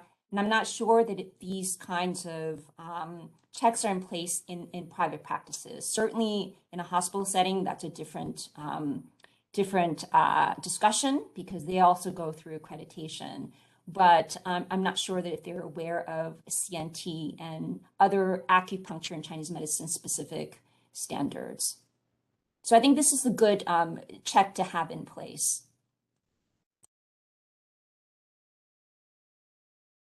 Thank you very much. Next, we have a request from Rona Ma. Hang on just a moment. I'm sending you a request to unmute your microphone. Hello, Ronama from ASCM. As I know, in the most medical board, their continuing education really require the medical ethic. Because as a clinical provider, I think physicians have ethical obligation to benefit the patient, to avoid the minimum harm, and to respect the value and the preference of the patient is very important. As I know, acupuncture board is not required the medical ethic, but I don't know the school, are they teaching or not? So that is my comment. Thank you. Thank you. And next we have Chulong Shi. Bear with me just a moment. I'm sending you a request to unmute your microphone. Oh, thank you. I just a little more talking about the externalship. So whatever percentage that allowed to go for external, but within these external hours, maybe some of them might be go to a hospital, big medical setting. Some they might go to real, actually small practice clinic. But just the idea that they have quite different environments and different way of practice between those big setting and small clinic. And considering now the most graduate actually will go for practice, private practice. That's the real world. So that we probably need to think about the ratio of going to the big setting and the private setting, because if we spend most of the time in the big hospitals, and actually when they come out, the reality is that they need to get their private practice. So that's keep that in mind. Thank you. Thank you. And next we have a request from Francisco Kim. Hold on just a moment. We're sending you a request to unmute your microphone. Yeah, this is Francisco Kim. I have a comment on this externship. I just mentioned the urban medicine environment. The public now they're more exposed to these urban medicines and other nutritional herbs, and they are not approaching to this so-called like a nutritional supplement as a traditional Asian medicine perspective. Rather, they have more on this so-called standardized ingredient, based standard, and all the medicine that's been dispensed, they should be labeled. Of course, these days we have a lot of herbal medicine company production companies. They have a good labeling and all that. So in terms of those, it's okay to use those and give them. But for externship, I heard that some other countries, like for example in Korea, they have a very vigorous 6-year program, almost same as a medical medical program, but they are not allowed to put a needle on the patients because they think it's unethical. So most of them, they go out in the externship, or even some of the other doctors from other countries, and they mostly have like observational type. So I don't think many clinics, especially even many clinics who are qualified to preceptor students, they don't allow those students to put a needle on their patients. I have a friend who is the clinical director at the school clinic in on a school in New York. They have a chance to open a school clinic inside of Bellevue Community Hospital, and then a lot of medical staff at the hospital very pleased to refer their patients for acupuncture, but it turns out only 35% of the patients are retaining weight because they let the students to put a needle on them, and they don't respect. I mean, they didn't, which they didn't expect. So that's kind of a dilemma, and also for medicine, I don't think hospital setting program can dispense or prescribe urban medicine for any patients who are referred by the medical staff in the hospital. So now things have changed, right? So I've been practicing over 20 years. I had a chance to get inspection from Anthem Blue Cross. The specialist came out. They start to measure even the parking lot, entrance, all the things. And I'm certified. So a lot of private clinics are certified, same as school clinic. So that's one of the things. And then also another thing is some of them are, there's more demands in the acupuncture in the medical community and patients. So if you have an established practice, you are very busy usually, and compared to those who are teaching, one time I was doing some supervising on the students on the school clinics. I had to reschedule all the patients during that time, but nowadays I don't think many of those who are very competent and very successful practitioners were willing to go in and school clinic and give the supervising the patients, the students. But at least, like I said, they were allowed in the school clinic. The students or interns, they are allowed to put a needle after they pass certain internship level exam. Then they are allowed to put a needle on the patients, right? So those kind of things has to be considered. But this is little different than acupuncture, and there's some differences between acupuncture and 30 seconds. Thank you.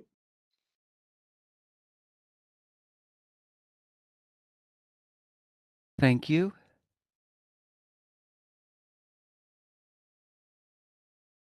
Seeing no other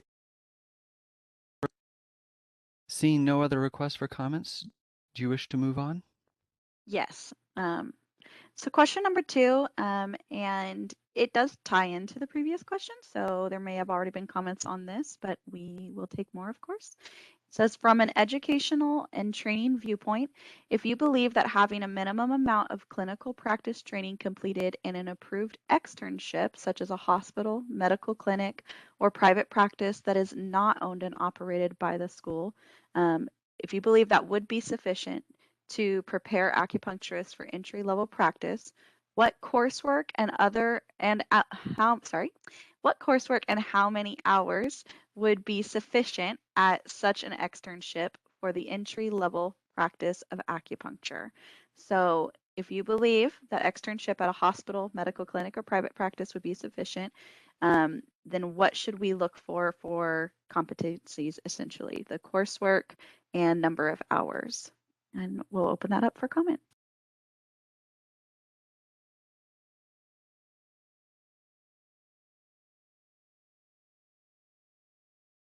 And our first request for comment comes from David Lee. Bear with me just a moment. I'm going to send you a request to unmute your microphone. Well, yeah. In the first part of this meeting, when we when we walked through the 1,255 hours for Oriental medical principles, theory, and treatment, and the 240 hours of patient assessment and diagnosis, these are all, and frankly, all the other parts of this, it's all a matter of practicing medicine within the healthcare system. All of our didactic coursework supports practicing, professional practice of healthcare in the healthcare system. These are not specific separate capacities. They should reflect competent professional practice in healthcare systems. There is no separation in these items.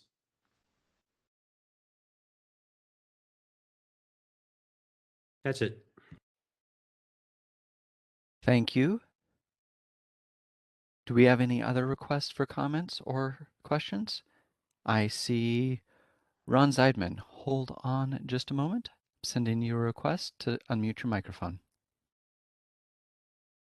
Thank you. Ron Zeidman from Five Branches University.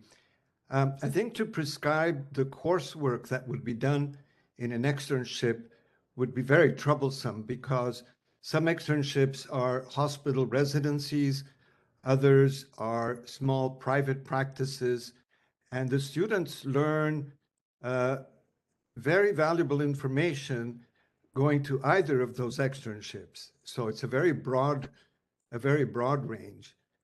And as representatives of Emperor's College stated, they appreciate the quality of clinical training at their own clinic, and to ask a school or a program to do externships when they believe the best training is within their university might be excessive. Thank you. Thank you. Next we have Jenny Yu. Bear with me just a moment. I'm going to send you a request. We may have just lost Jenny Yu. Let's go to Yun Kim, and we'll circle back to Jenny. Oh, we have hands jumping around. Bear with me. Jenny Yu, we're sending you a request to unmute your microphone. Yes, hi, this is Jenny Yu. So my thought on the approved site by owned and operated by the school versus not owned and operated by the school. I'm just wondering if it is because of the quality of supervision or the understanding of the system. So in my perspective, there are, for example, in a hospital system, there are still a lot of valuable information that students can learn, whether it is owned or not owned by the school. So if the program have a mechanism to ensure that the supervision is according to the part of the university. For example, let's say at a hospital system, it's not owned by the school, but the supervising clinician could be a faculty of the program or the university. Would that make a difference? So that will be my question. And I believe whether it's number one or number two, the 25% should encompass both, should be adequate to encompass both. And I understand there are different voices about whether to allowing a student off-site, but here the clause is saying up to 25% is allowed. A program may choose not to do so, but for a program that want to do so, at least with this language here, they are able to. Thank you. Thank you. Next we have Yun Kim. Hold on just a moment. We're sending you a request to unmute your microphone.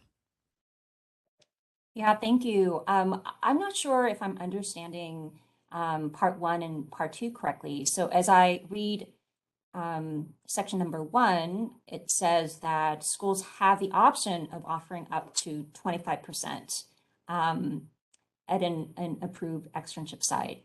And then section 2 talks about actually requiring an externship. I'm not sure if I'm reading that correctly. If I am reading that correctly, I think that could be problematic because that's an educational issue that should be decided by the institution. I know that there, I have colleagues who are not in California who are approved by the Acupuncture Board, and it's difficult for them to get an externship site, perhaps because of the location, for a variety of reasons. Perhaps in that particular state, there's less knowledge of the effectiveness of acupuncture for whatever reason. So it could be problematic for our colleagues who are outside of California.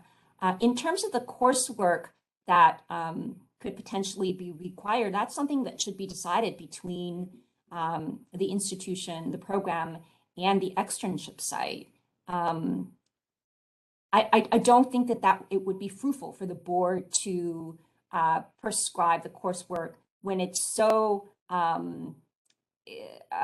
particular to that particular externship site, whether it be at a hospital setting or a free clinic or at the VA, really should be determined by the institution. Thank you. I do want to jump in and just affirm that what you were reading is accurate. The first one's asking about the minimum required at a school, and then the other is asking if there is a desire to have a minimum amount required in externship. So you read that correctly, and we have your comment. Thank you.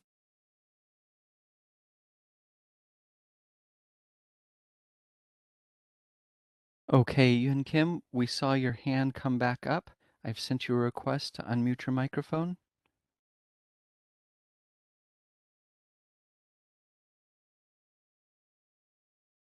Let me send you another request to unmute your microphone or lower your hand. Thank if you. I didn't think know. that was Sarah. Thank you for that clarification. So I'm glad that I'm reading English correctly. So I want to reiterate that I think a requirement to have an externship site would be problematic. It really should be up to the schools. I do think that they are so valuable, but there might be a variety of reasons why that would not be possible for some institutions. Thank you.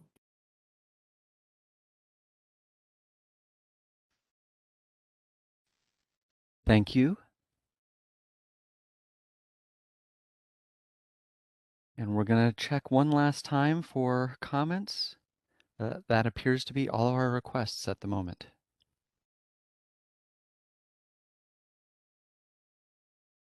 Okay, so let's move to the next slide.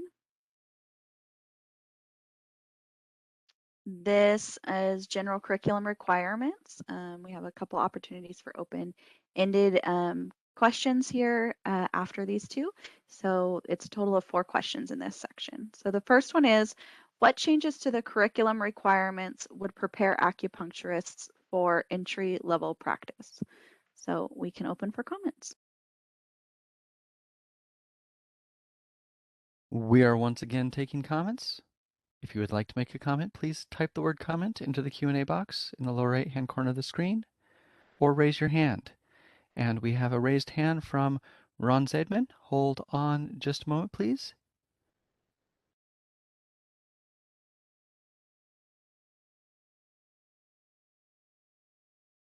Ron, we have sent you a request to unmute your microphone. Ron Zedman from Five Branches University. I think the way the program is defined is good. I don't think it needs much improvement in either direction. I do want to point out that the program now is 700 hours on Western medicine out of a total of 2,000. So a third of the program is Western medicine training. And I recently had lunch with one of our faculty members, graduate from the Beijing University of Chinese Medicine, and his classmate, who is the practitioner with Xi Jinping's family. And I have rarely seen such a difference of approach towards this medicine. Our faculty member teaches the classics. If you ask him to explain a case, he answers all in the vocabulary of the classics. And he's very successful.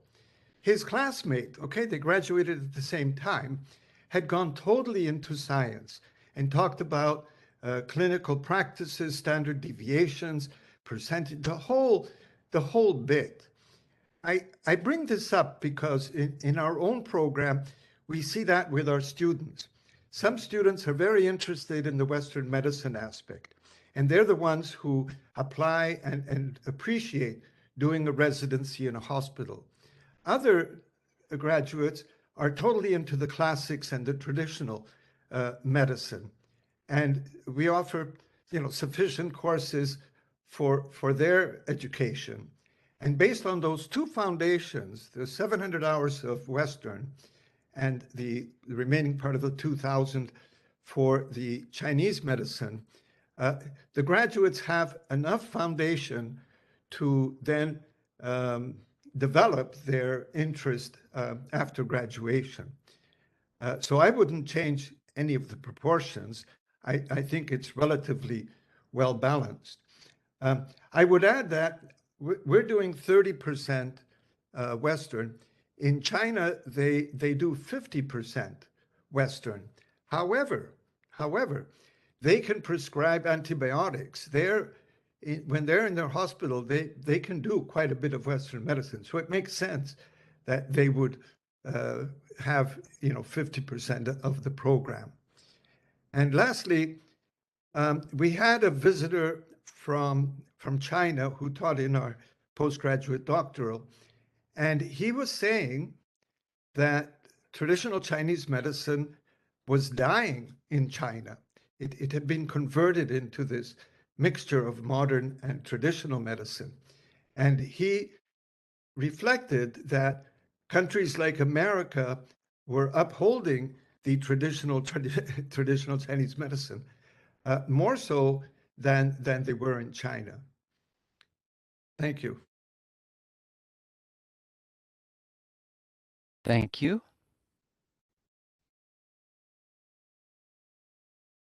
And our next request comes from David Lee. Bear with us just a moment. We're sending you a request to unmute your microphone. Thank you. Yeah, in general, for all healthcare professions, they go through regular systematic updates based on the occupational analysis. Dentists are not using mercury anymore. Healthcare professions grow, change, modernize. CPT codes change. The healthcare system changes. Technology changes. This is in no way a disagreement with what Ron said. I completely believe that the foundations and the core of the medicine must remain with the classic understandings. But just in terms of working in healthcare systems, we need to have a thorough review on a regular basis, just like other healthcare professions do. The most recent analysis, the 2021 CAB analysis, has a different structure, a different order. It has weighting and percentages. It is patient assessment, diagnosis and treatment at 40%, professional responsibilities at about 15%. This kind of curriculum weighting and distribution is reflected in the California licensing exam. The curriculum that we're looking at right now was probably developed, I think some of the older folks might know, maybe 30 years ago, and it has not had any significant structural change. The items within it may remain largely the same, maybe some better groupings and bigger groupings, but the reason that the occupational analysis is required is to make sure that the medicine stays current. And I think, again, the core of the medicine, the foundation of the medicine, the spirit of the medicine must be in the classic understandings of Chinese medicine. But there are significant aspects of this that do need to have direct updates. Among the updates is, I think a real focus on pain management. It's reflected in the occupational analysis, 80% treatment for pain. It's the dominant effect. It's the dominant modality, the dominant reason people encounter healthcare. And obviously, I think we're all aware of the need within the healthcare system for some non-opioid pain management modalities. The focus on a wide range of adjunctive integrative modalities helps the profession. It focuses on patient-centered care. Patients have different healthcare options. They have different kinds of access and resources. I think we need to have a real support and highlight for all the different kinds of adjunctive modalities that acupuncture has available to it and that we train in our schools. I think we have to look at telemedicine, that our curriculum and our training has to incorporate technology. Certainly HIPAA, the private healthcare, private information about private patient information, distance ed modalities. Certainly some other professional standards of care, professional standards of practice that do change, that are regularly updated. I think our curriculum has to reflect that. That's all. Thanks. Thank you.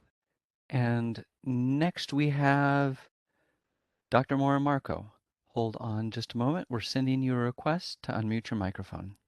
Well, I just wanted to thank the board again for all the work they've done over the many decades that I've been involved in the profession. And yes, as Dr. Lee said and Ron Zineman, the profession is changing. It is evolving. It is integrating. However, the core basics foundation has very well been laid out by the board. So the foundation is there. And again, we're talking about the entry level. And we have to look back as the profession is changing and evolving, is the data-driven incidents report. This profession has become much safer than it was, back in the 70s, back in the 80s. And there's new students that are coming out of our graduate programs. They are really aware of ethics, of HIPAA, of OSHA, of CNT, of patient confidentiality, and most importantly, they're aware of the safeties that have to be applied according to the regulation, the laws and regs. So I think it has become much more of a safe profession. If you look at the data, there are much less incidents of let's say, unprofessional conduct in terms of medical negligence that it was in the past. When I'm talking past, I'm talking back in the 70s and 80s. So we are evolving and we are raising the bar. So I feel very good about it. And I wanted to thank the board for all the work they've done. Thank you. Thank you. Next, we have Chulong Shi. Hold on just a moment. We're sending you a request to unmute your microphone. Oh, thank you again. I just a little information regarding this topic because we're talking about entry level training for our profession. Just a little information. Since December last year, 10 of California acupuncture organizations, including associations and schools, have been discussing on elevating entry-level degree to doctor degree for California acupuncture professions. And most of these organizations in favor that proposal or that move. At the same time, of course, we also have some concern about that. At the same time, the second information is that everybody knows that ACOM already have a PD, the professional doctor degree standard setup, program setup, and some of our California schools already have PD program running, and some of them actually already has some graduates and come out. So just keep in mind that based on that trend, that information, that we might need to take this chance while we're reviewing our curriculums, try to see where we keeping or even increasing our graduates competency, but at the same time, maybe it's good to also align with ACOM standards for PD. At the same time, while we keeping these similar hours we already have, and then just how we reorganize, adjust a little bit without increasing the hours and the burden of the students to make the program becoming a doctor program instead of a master program. So that is just a thought. Thank you.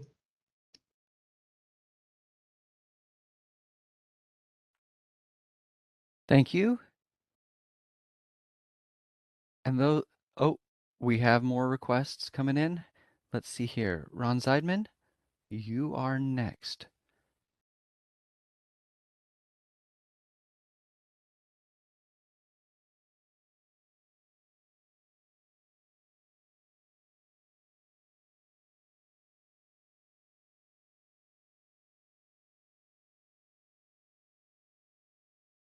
Hello, Ron Zeidman. I wanted to support and build on the comments made by Mr. Chulong about moving to the doctoral level. An analysis of all the allied health professions showed, I don't know which, I forget which percentage, but like 70 to 80% had moved to the doctoral level and the doctoral title. So if we can depend on doctoral education, which is limited by ACOM to 2000, not limited, but minimum is 2009-30. So it would meet the 3,000-hour requirement of the Acupuncture Board. And in parallel, introduce our profession with the doctorate title. For me, it's a bit embarrassing that 80% of allied health professions have moved to the doctorate title, and we're still at licensed acupuncturist. And again, to reiterate, the Accreditation Commission has produced 2 programs, well, actually 3 altogether, at the doctorate level. One is the postgraduate doctorate. I'm not talking about that. That's not entry level. But at entry level, there's the professional doctorate, which most students are studying now. And there's also a completion program of only 300 and some hours, where those who have the master's degree could get the doctoral credential, and then, the Acupuncture Board would have no problem in saying, we're changing our licensed acupuncturists to doctors of acupuncture and herbal medicine. So I think this is a topic that we have to look at, because we should no longer be embarrassed that 80% of allied health are doctors and we're still licensed. Our profession, our knowledge is very advanced, very useful to patients. So we should be ahead of some of the allied health professions, not behind. Thank you.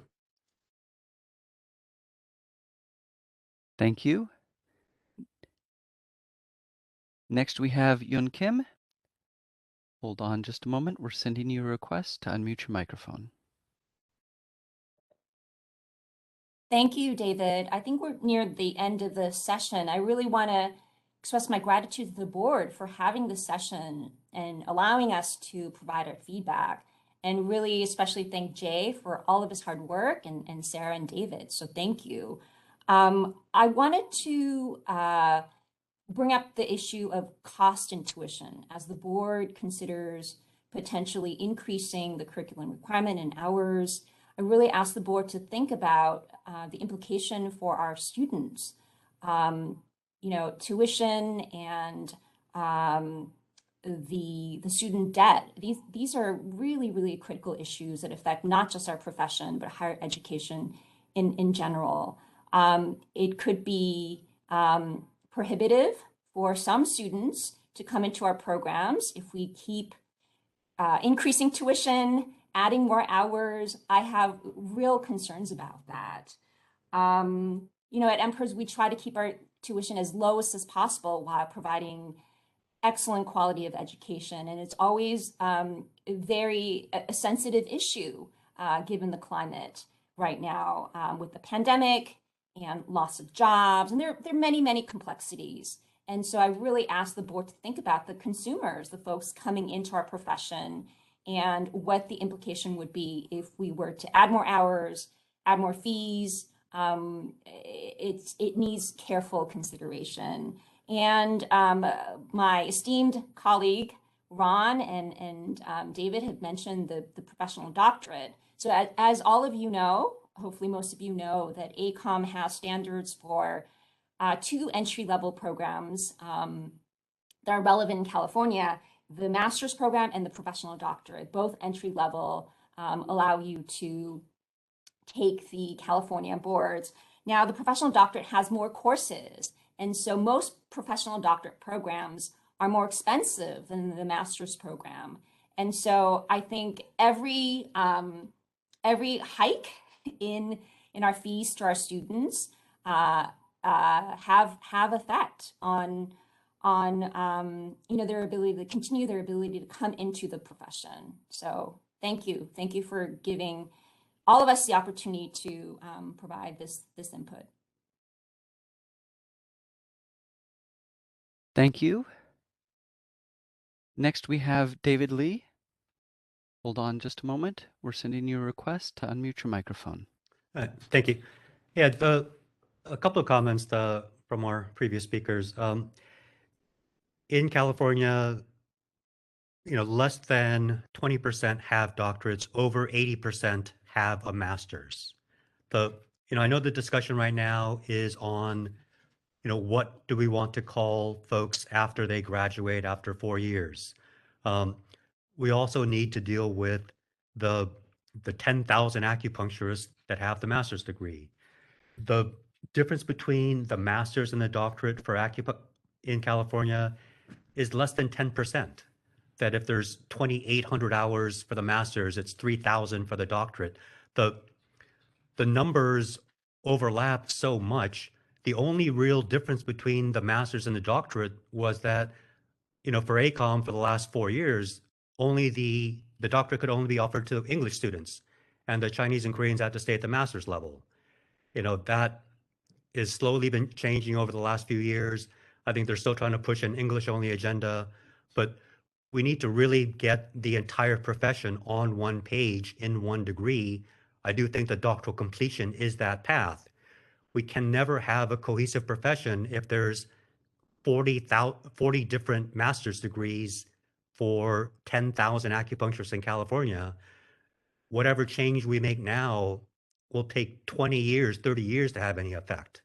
We need to deal with the folks that are currently in the field, get them doctoral degrees at the lowest possible cost. I certainly agree that cost is a factor. Doing these things through distance ed, doing it in collaboration, doing it in small case studies.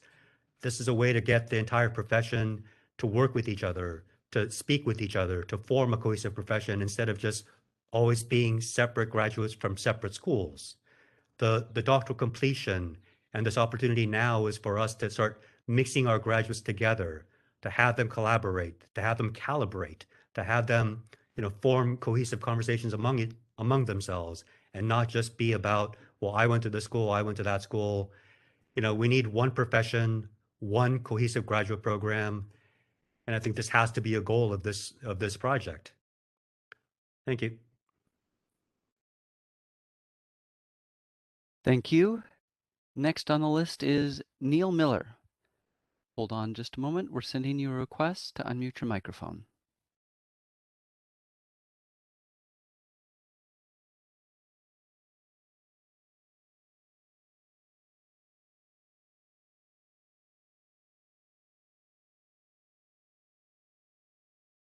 Okay, Neil, we're going to send you a second request to unmute your microphone.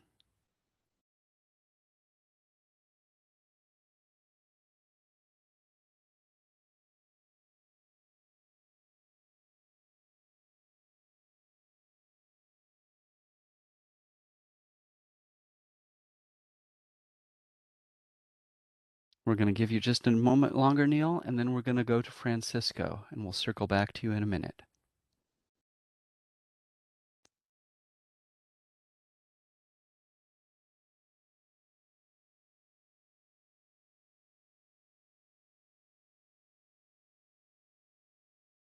Okay, Neil, I see you've Am I unmuted? You are unmuted. Go ahead, please. Thank you very much. My name is Neil Miller. I'm a president of CalAtma. One of the things that we're missing in this meeting is institutional memory. None of the board members and very few of the participants were around years ago when we reviewed these same issues, the issues of the level of education. The profession felt in the early 90s that we didn't have enough education because of the technology in modern medicine that we needed to integrate, as well as several other reasons, to using an MRI, using a CT, and some of the things that are happening in scope of practice that we needed to add to ourselves, like lasers and other things. One of the acupuncture committee at that time, that then became a board, spent 4 years discussing these issues. They had an education task force. They had a curriculum competency task force. Of the participants, only my friend Ron Zeidman was a participant there. One of the questions that was asked years ago was, what do you see as the most difficult acupuncture policy that we need in California today? This was asked in around 2000. Establishing the profession as a doctor of Oriental medicine with 3,600 to 4,000 hours of training and a corresponding state exam. That is a quote from my dear friend Ron Zeidman, answering questions to the Little Hoover Commission. The state only maintains records, at least online, back to 2006. I have all of the documents related to the Education Task Force, the Curriculum Competency Task Force, and all of the data that was submitted as to how many hours we needed. There were comparisons between schools in Asia, schools in California versus the rest of the country. And I think that it would be to the advantage of this board to really take a look at what we've already done.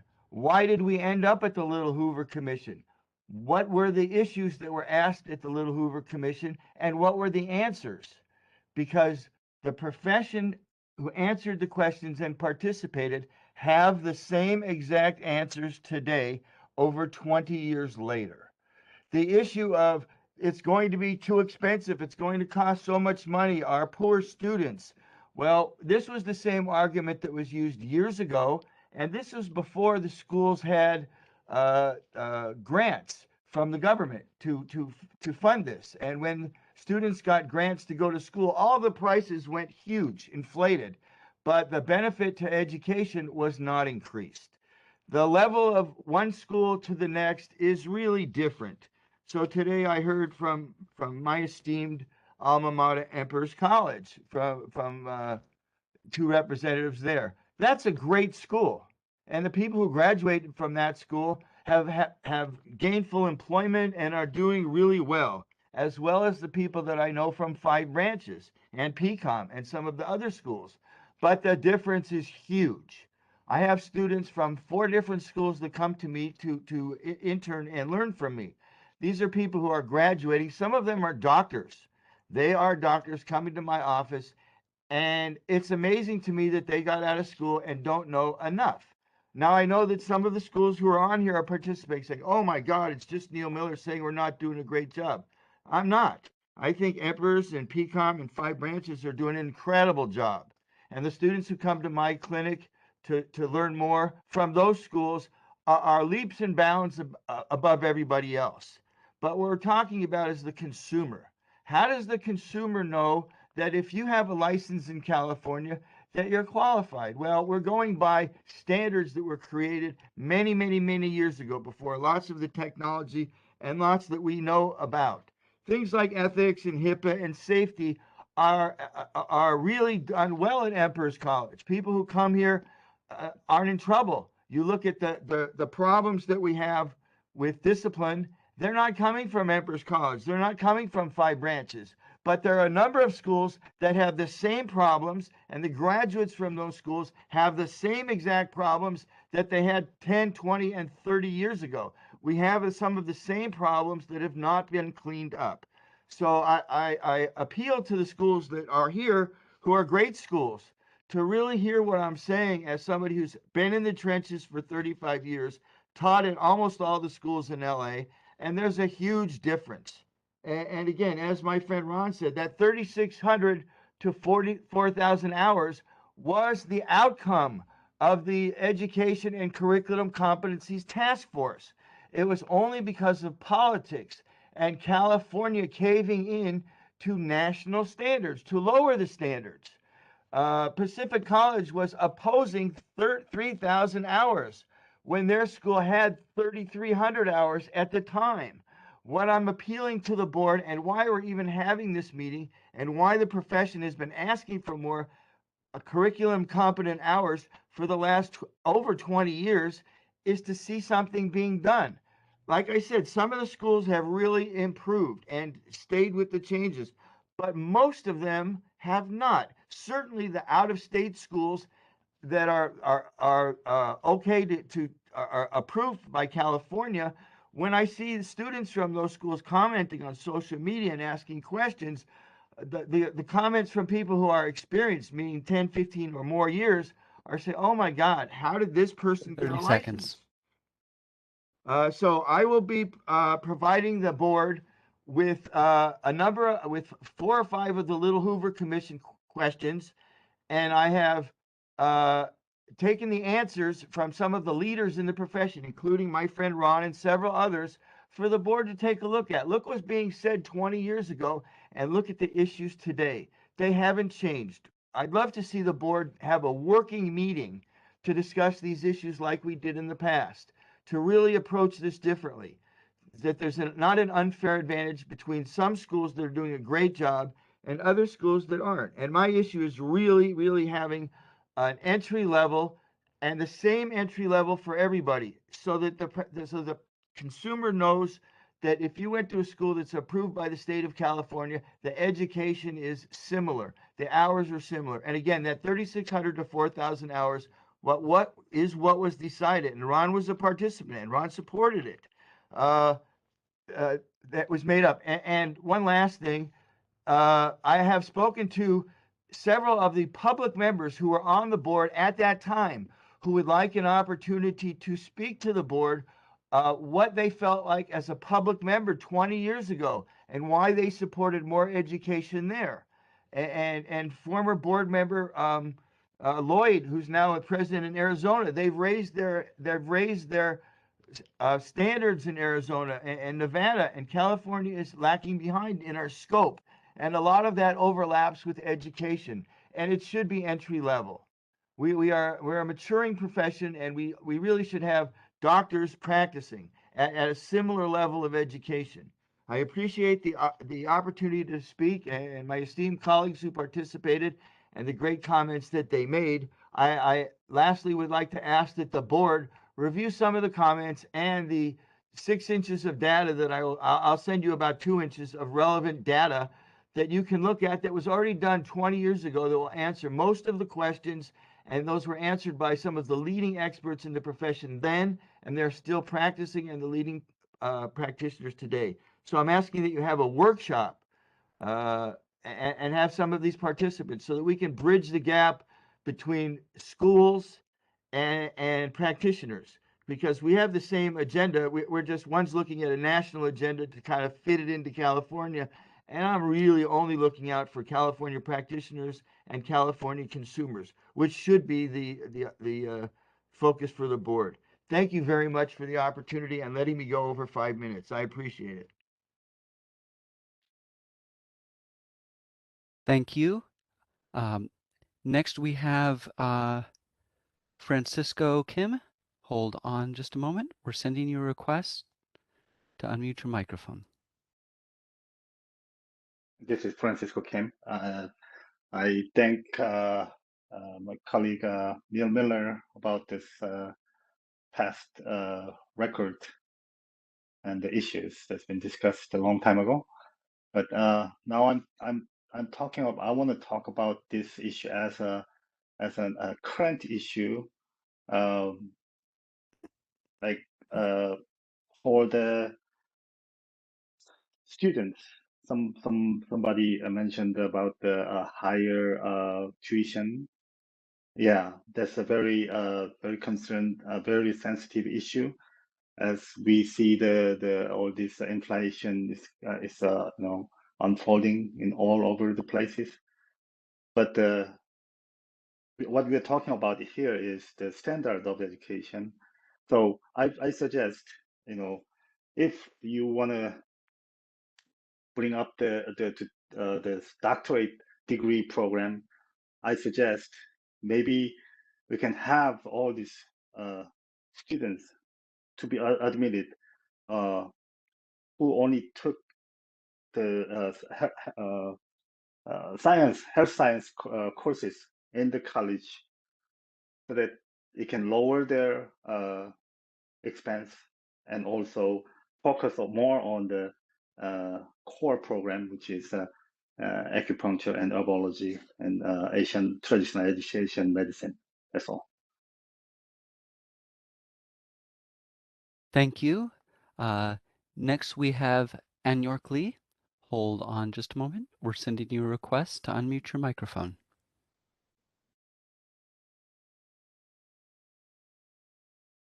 Hello, can you hear me? Yes, go ahead, please. Okay, my name is An Yok Lee, and I involved in the profession not only just to be a licensed acupuncturist. I've been served in the board, and after the term, I still watch the board meeting. When there's an important issue, I assure I will not miss it. After listening to Neil Miller's comment, which remind me,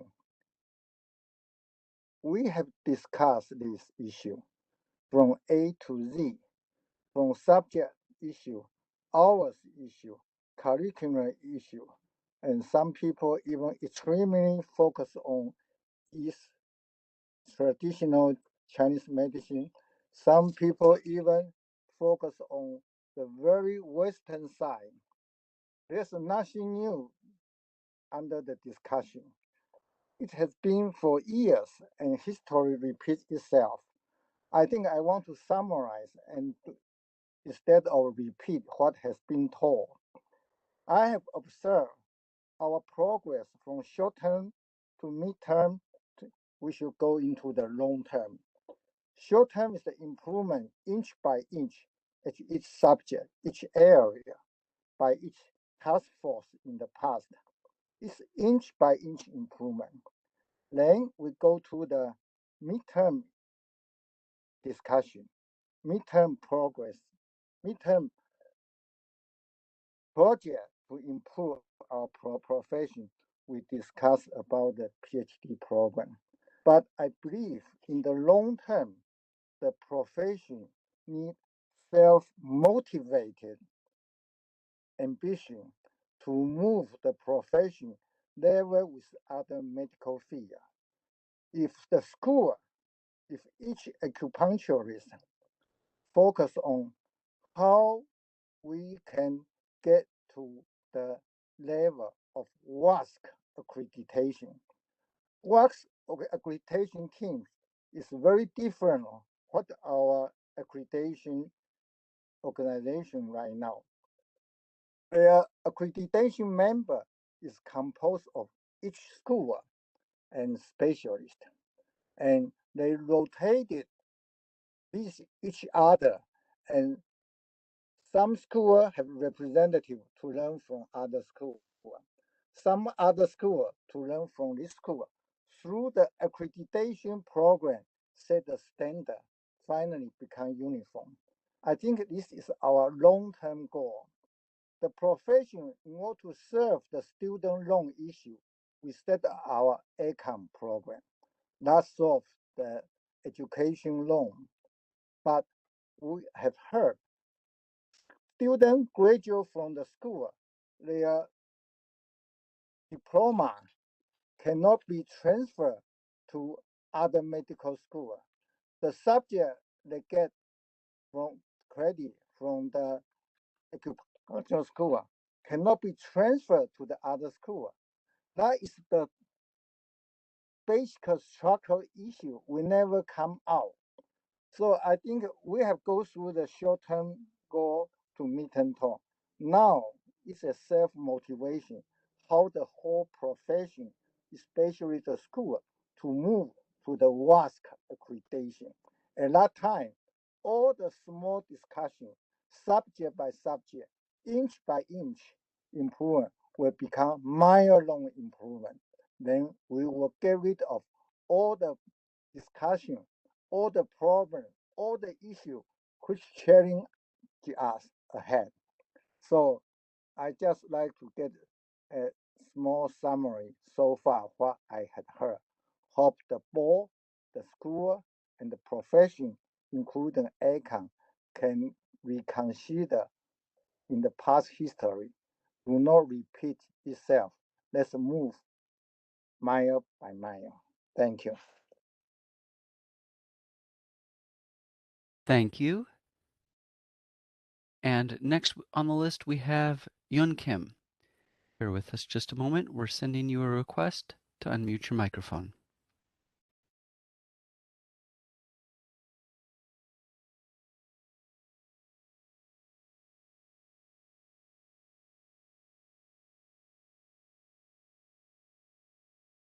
Okay, Yun Kim, we're going to send you another request to unmute your microphone.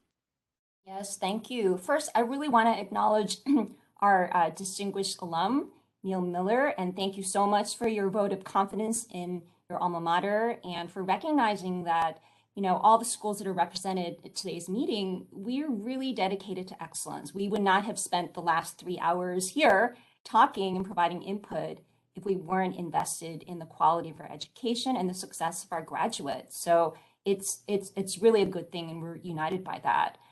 Some of our colleagues have proposed increasing the curriculum requirements and the hours. And I think really the issue is that we're proposing a solution before really doing a gap analysis. We first have to define what are the deficits in learning.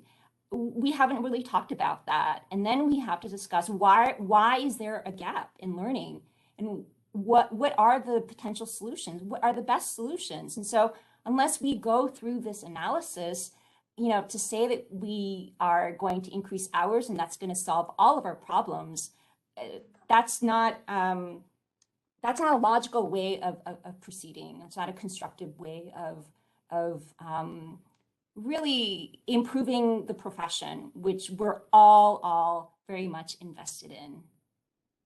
Thank you. Thank you. Next, we have Francisco Kim. Hold on just a moment. We're sending you a request to unmute your microphone.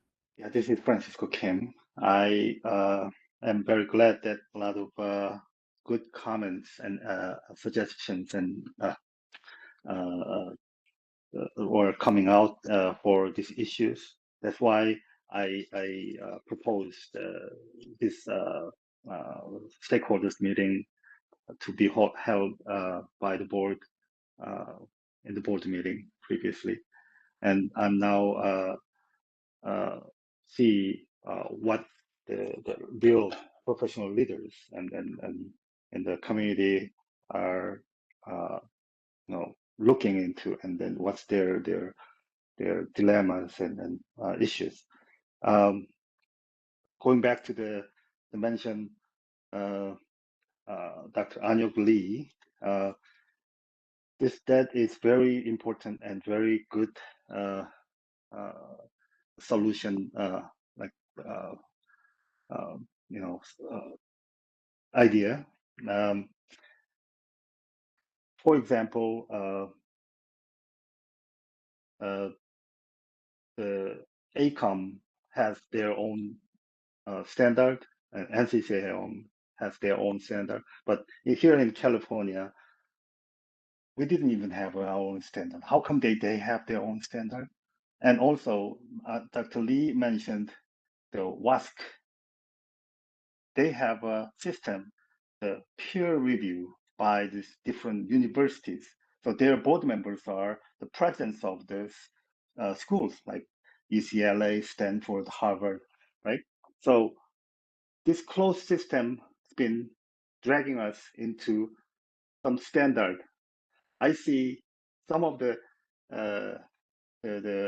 DAOM holders.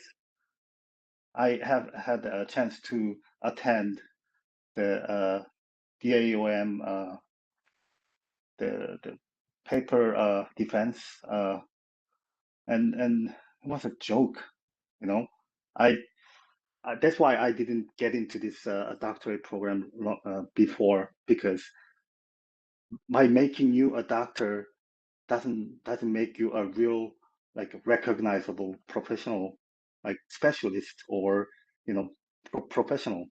Why? Because this one of the students that I saw, he was he didn't have any proper education in terms of health science in English.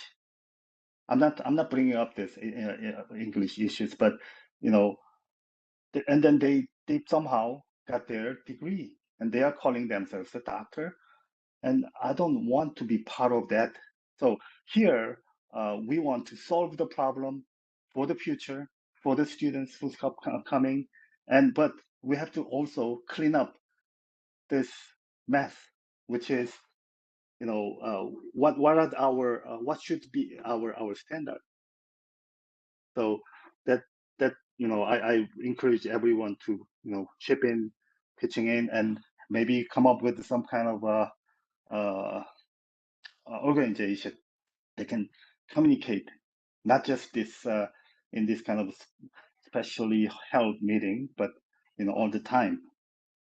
Thank you.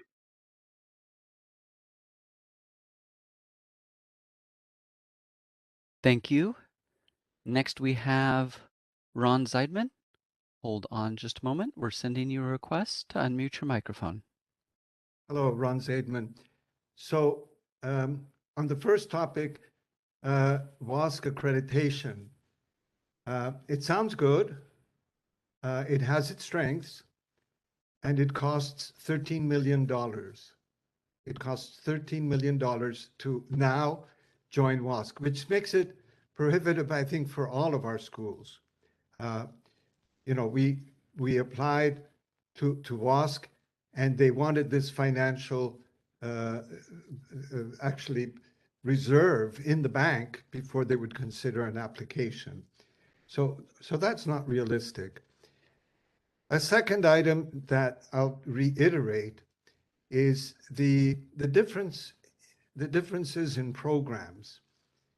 And they're not due to the number of hours. They are solely due to the quality of faculty who have rich clinical experience and have a talent in teaching. If those are the faculty of our programs, our students will do well, because that's who they're emulating. These experienced practitioners who know how to communicate the information they've learned, number one, in their school, but more importantly, through their practice. So the number of hours would not solve the problem. The quality of faculty, yes. Mr. Miller, who I have the highest respect for, quoted by saying 3,600 to 4,000 25 years ago. I may have said that, I don't remember, but I certainly have changed my viewpoint between then and now. As I just stated, it's really the quality of faculty that makes a difference, as well as the structure of a program, so that it builds step by step. Another topic I want to bring up is I recently had to make a presentation to our National Council of Schools, on our programs versus the programs in China. Because again, we, from the beginning, have been inspired by and in a sense copying what they do in China, since they've researched it well and do it well. And what I found is that for the acupuncture programs, we have about the same hours, and the same thing with theory. With herbal studies, believe it or not, we have more hours than in China. And then in Western medicine, China has many more hours than us. Again, as I've stated before, because they can prescribe Western medicines. So, as one of the previous speakers said, to do an analysis of, which area needs more hours, it's an exercise we can do. And we can do it in cooperation with ACOM, because I'm sure they're interested in these topics as well. Thank you. Thank you. Next, we have Neil Miller. Hold on just a moment. We're sending you a request to unmute your microphone.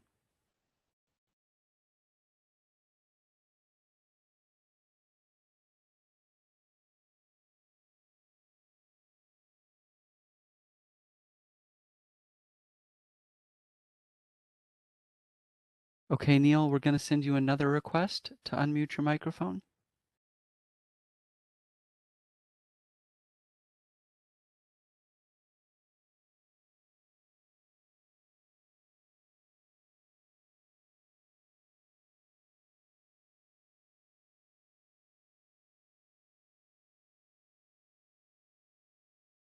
We're going to give you another opportunity, and then we're going to move on to the next person. We'll circle back to you afterward.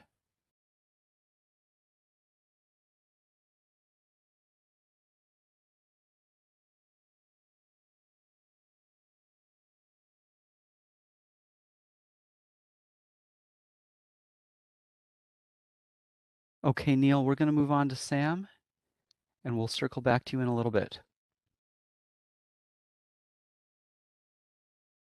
Sam, we've sent you a request to unmute your microphone. Can you hear me? Yes, go ahead, please. Okay. My name is Sam Huang, the former president of AACMA. I graduated from Guangzhou University of Chinese Medicine in 1983. I got my California acupuncture license in 1988, and I've been practicing in Oakland until now. So I think there are several aspects of education in California acupuncture schools. They needed to be strengthened. First, the disease diagnosis. I think the people very poor the knowledge about how to do the diagnosis. The second is the combination and exchange skills if the mainstream medicines. Three is a clinical application of Chinese herbs. I think the school need to add an internship in the Western hospitals or another medical facilities. And five, we strongly recommend that we need to raise the California acupuncture education entry level to doctoral degree. Thank you. I'm done. Thank you. And let's circle back to Neil Miller. Hang on just a moment. We're sending you a request to unmute your microphone.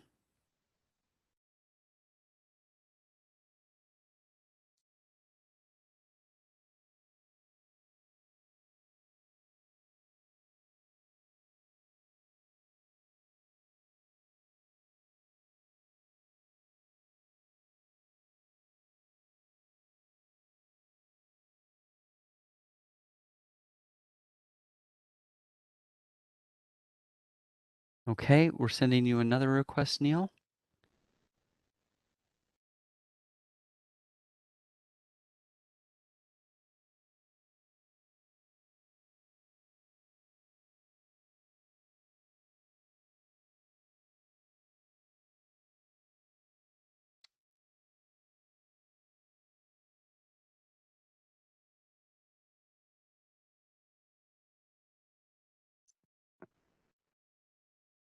We can circle back around to Neil when he's ready if he sends us a message or pops back up. All right. Good luck, Neil.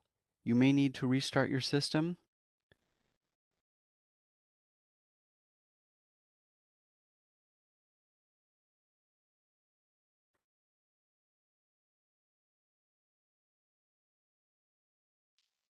And at this point, I think we're going to break for lunch. Okay, yeah, that's what I was just about to say. So if there's no more comments, then we're taking a 30-minute lunch. Thank you, David.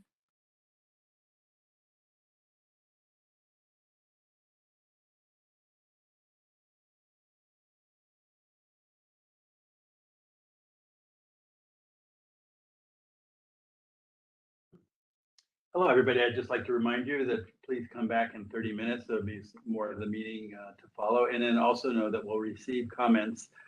We don't have a definite date to, we haven't set a limit on the timeline where you can submit written comments. So, and just a reminder, our survey will be open up until May 31st, and we'll see you in half an hour. Thanks.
All right, everybody, we're going to get started in just a moment here.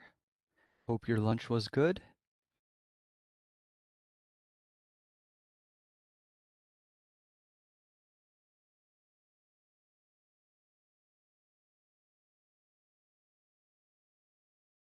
Okay, so we're gonna jump right in to question number 2 on this slide.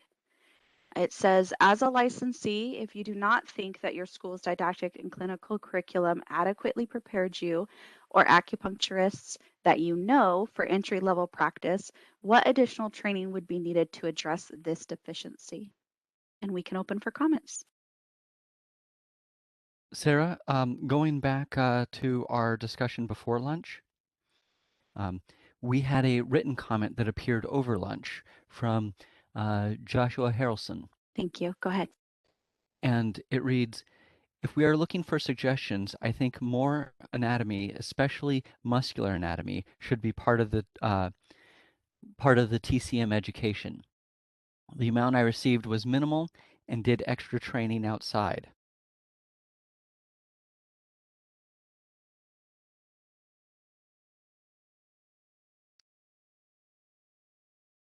Thank you.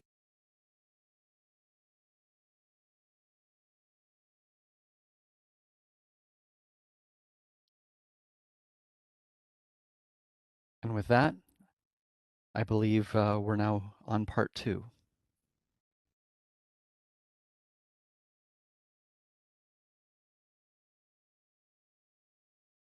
If we have any questions or comments, now is the time.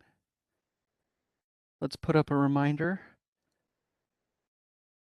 You can make comments by typing the word comment into the Q&A box or by raising your hand.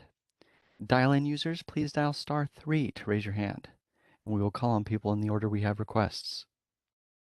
We're going to take a few more seconds to see if we have a request for public comment, and then we're going to move on.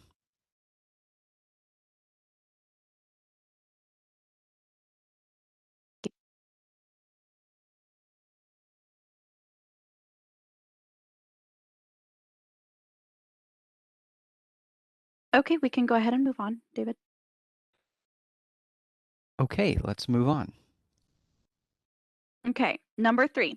If a whole new method of training could be developed for future acupuncturists, not focused on changing the current regulations, but rewriting entirely, what could that new method look like?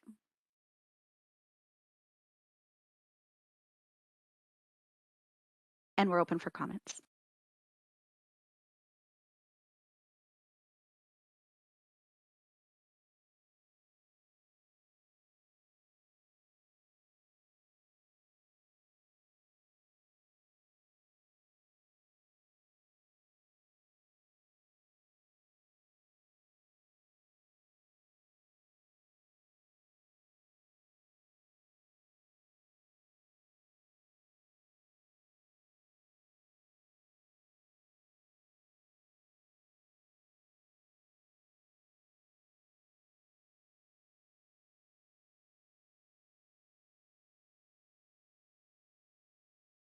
David, are you there?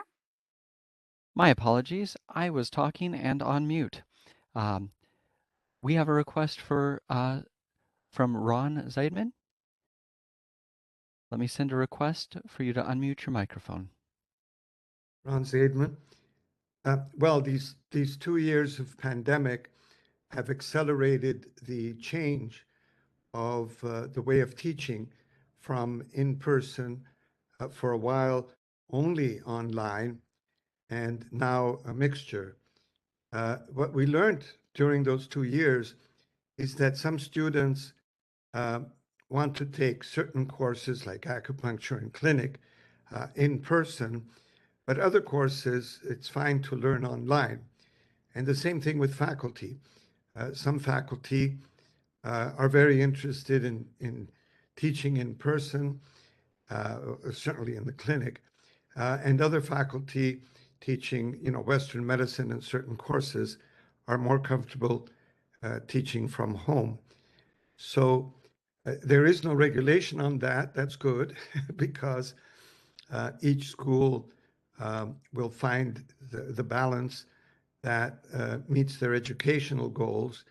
And our accreditors, ACOM, have published standards that we have to meet in order to teach through distance education. But I don't think the Acupuncture Board has to add anything to that. But to address your question, are there other methodologies? Yes, modern times now have a mixture of in-person and online education. Thank you.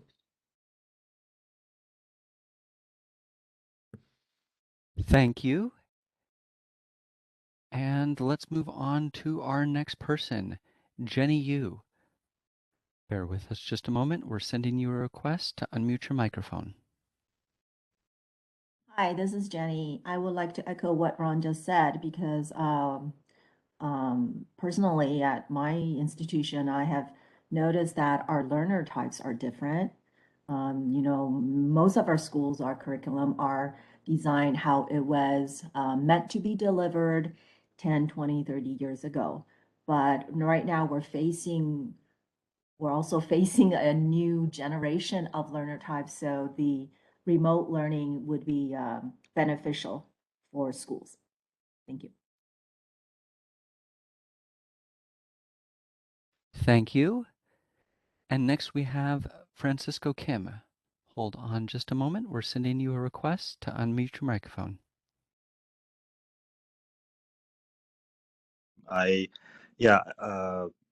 The online education's been developed for the last 2 years by any other years before, or any it's unprecedented because of this pandemic regulations. So and also I've been attending a lot of different webinars, and I now there's a trend that it's not just only one way class. It's more like two ways, and also they can go over certain cases where there is a patient in one place, and they can share their opinions and their opinions and other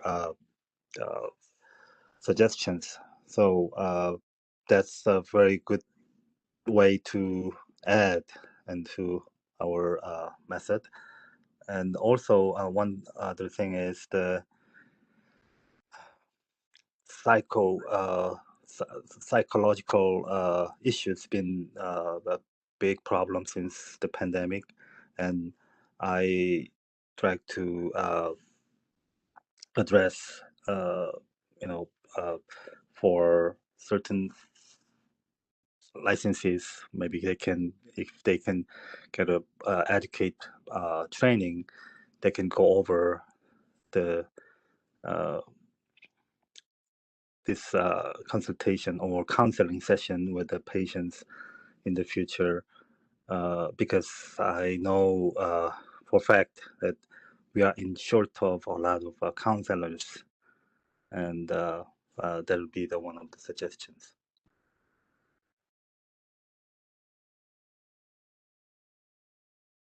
Thank you. And next we have Dr. Morimarco. Hold on just a moment. We're sending you a request to unmute your microphone. Yes, so thank you. And again, echoing what was mentioned before by my colleagues, here at Empress College, our data analysis and outcome from our comprehensive and preclinical exam have definitely demonstrated that the hybrid model is working. So certain didactic classes, the students have actually improved their overall scores. Why is that? Probably because of their non-commute time and their ability to focus more into those areas without the commute. Definitely the hands-on components are key, and we're doing the hands-on classes, and those obviously cannot be moved online. So I think the hybrid model is definitely something that has been developed due to the pandemic, and on a positive note, it has really enhanced student learning and outcome. Thank you.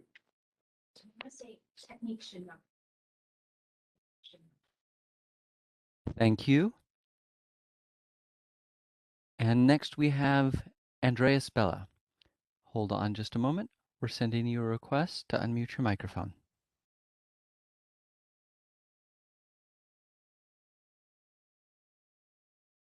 Can you hear me? Yes, go ahead, Oh, please. great. Yeah, I just wanted to echo what my colleagues were saying about online learning. I think that in this day and age, especially since we are having to face so much of the distance education and online learning, I want to echo and say that, of course, for the on-hands practical courses, it's obvious I'm a proponent of in-person education.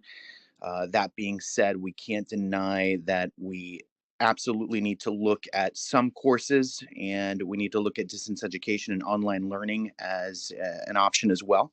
For students going to the program, I would ask that the board look at specific courses within the curriculum that could be eligible for online learning throughout the program. And yeah, and advocate for online learning as part of teaching methodology as well. Thanks. Thank you. And next we have a request from Adrianus Wong. Hold on just a moment. I'm going to send you a request to unmute your microphone. Hi, thank you. This is Adrianus from Alhambra University. I'd like to address some comments related to the question number 3. So I think one of the important thing, obviously, is to prepare the future acupuncturists who is competent with their medicines and able to work within the system and within the outcome for the good outcome of the patients. One of the big challenges is actually the transitions from the didactic training or into the clinical training. And clinical training component is really to train the students that were able to later be confident and then be competent and going into this entry level of practice. So part of the important thing about curriculum is to also to create a guideline how to prepare these students so that they can utilize what they have learned from their knowledge in the classroom, but then able to work on it, to applying it in the clinical setting. And the guideline for the curriculum also will relates to with how the faculty, how the school, and how the program will have to properly assess the outcome of the students and to determine if the student have already met that competency. So one of the big things in clinical training for that better transitions from the didactic to clinical training is to guide them in the whole clinical diagnostic and treatment, clinical reasoning. So I think up until now we haven't really seen any guideline for the curriculum about clinical reasoning, how to apply clinical reasoning consistently in traditional medicines in a setting of educations, and the assessment model that follows that clinical reasoning. Just my comment about that. Thank you.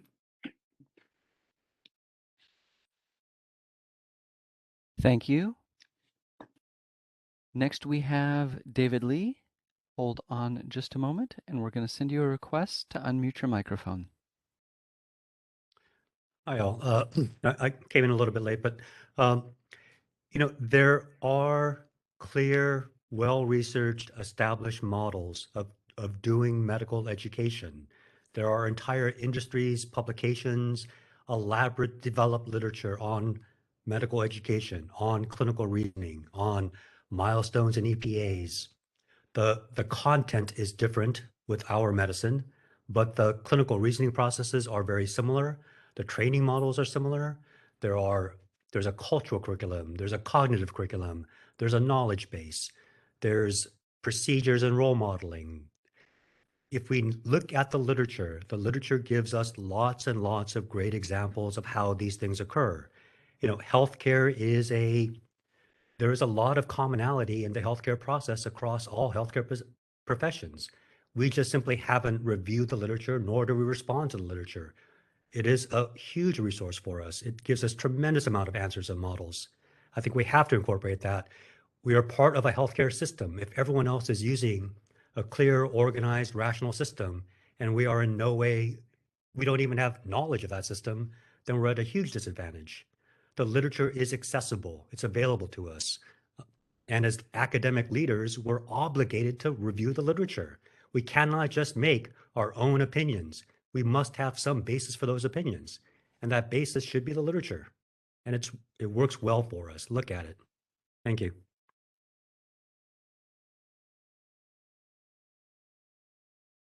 Thank you. Next, we have Yoon Kim. Hold on just a moment. We're sending you a request to unmute your microphone.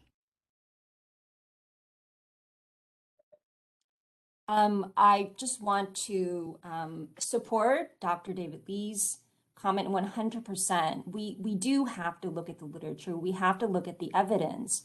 And once we define the gap in our learning, the deficits, we have to look at the evidence and the data.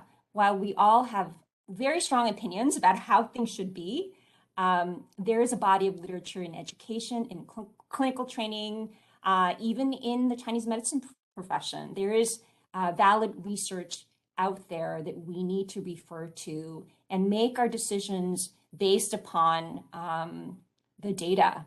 And we need to define what the deficits are very clearly and really discuss where we want to be, in terms of the competencies of our graduates. Before we jump to the solution, I think in education, we're very quick to come up with solutions without really looking at things in a logical, rational, evidence-based way.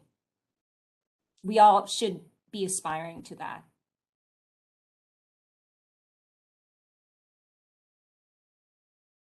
Thank you. And Robert Hoffman writes, "Thank you, David. I agree."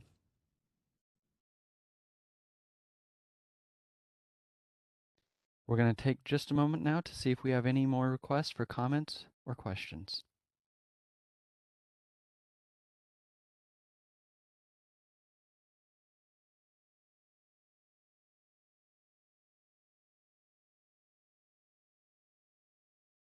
All right, Sarah, I think we are free to move on. Okay, so our final question is any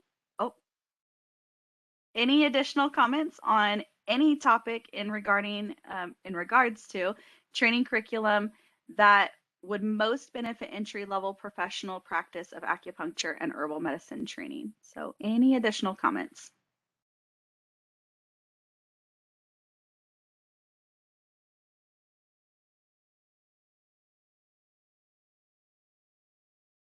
And if anyone's just joined us, we're going to flash the instructions real quickly. And I see that we have David Lee requesting comment. Hold on just a moment. We're sending you a request to unmute your microphone. You know, I know I've been speaking a lot. I'll be quick again. Just a summary of these things that, you know, this is a tremendous opportunity for us. Our schools are under tremendous challenges now, but there is a great need for healthcare. Healthcare professions have doubled in the last 10 years. All other healthcare professions have doubled. They've increased by over 100%, and we have declined by 20% in our schools. Healthcare is a booming demographic growth market, and we are shrinking. We need to modernize. We need to get connected to the system. We need to understand what the literature says. We need to understand where the needs are in the system. 80% of the contact with healthcare is about pain. We all understand that non-opioid pain modalities are needed or required. We have that, but we don't ever use the word pain in our accredited coursework. The competencies from ACOM never once have those four letters together. PAIN does not ever appear in accredited competencies. Pattern never occurs. You know, we are a pattern medicine. The word pattern never appears in 704. It is incumbent upon California, the group here, and our state to come up with a model. We are the leaders in this country. It is not going to be accreditation. This is a very serious issue for us. We need to look at the literature, look at the needs, look at the data, and come up with our solutions. It's an urgent issue, you know, within the next year or so. Thank you again. Thank you. And next we have Francisco Kim. Hold on just a moment, please. We're sending you a request to unmute your microphone. Yeah, I echo with that David Lee just said.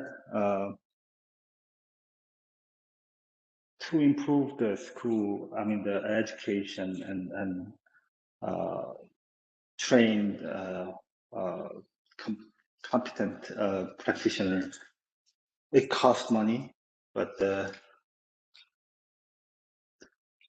by recruiting is I think what he just mentioned, that the one of the fact is as a practitioner in the field, seeing patients every day and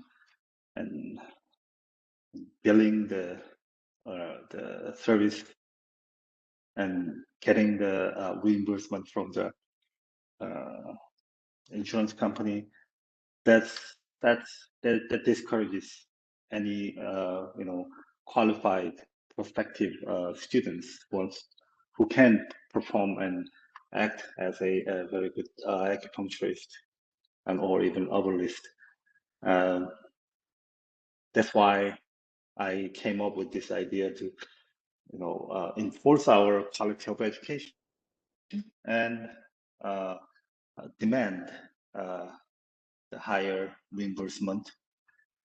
Without doing this, I've seen some movement by some of the professional group, the licensing group, saying they wanted to pursue the point injection, the concentrated herbal extract into the acupuncture point. I don't think it's appropriate, because you have to have a equivalent educational training to demand, to request that kind of education, to participate in that kind of procedures, and expect the same or equivalent reimbursement. So for now, as an acupuncturist, every day I see patients that's been going through a lot of opioid medicine between doctors and come back and get improved. But I only get what, $40, $50. So that's what it is all about. So we are talking about the doctorate degree to improve our vision. I think we have to focus on this standard of education, reinforce the quality of education. Thank you. Thank you. And next we have Jerry Ko. Hold on just a moment. We're sending you a request to unmute your microphone.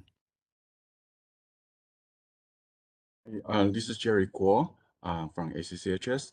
I just have a comment on the. I'm glad to see the acupuncture board is putting the emphasis on both the acupuncture and herbal medicine training. But I want to point out that because of the ratio of the herbal related question in the CAL exam, some students, they are literally telling me that they will probably just not paying attention to the herbal portion, and that lead to a very unfortunate a situation in the telemedicine environment that we are facing today and in the past 2 years. I know there some acupuncturists who have no confidence of prescribing herbal formulas, and they are basically closing down their practice. And I think that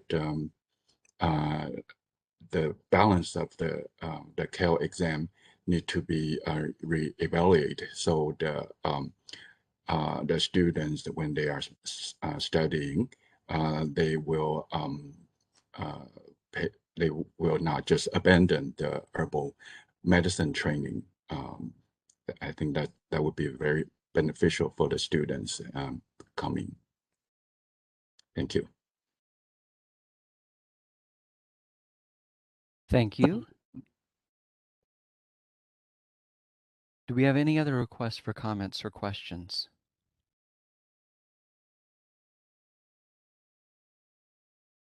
I think that's everybody, Sarah. Okay, we can move to our last slide. So I just want to wrap up and say thank you to all of you. We've heard your gratitude, but honestly, this has been a great opportunity for us to be able to hear your feedback, your experience. So we appreciate that. And please note that we are accepting written responses still to the email address on the screen. And the My Desk line is up there as well. So that is the education desk. And in addition, just as a reminder, the survey will remain open through the end of the month, so May 31st. So if anybody doesn't want to type up an opinion, or if they just would like to fill out the survey, that will remain open. So feel free to share that information with anybody who would like to provide feedback that way. And again, all of the information collected here in writing outside of this meeting, in the survey, it will all be reported to the board in some form. We will be reviewing it, staff, management. So it is all being heard. So we appreciate your effort and sharing your experiences. So thank you very much. And that's it for our meeting. Yes, thank you all for attending. We really appreciate your participation and look forward to your written responses.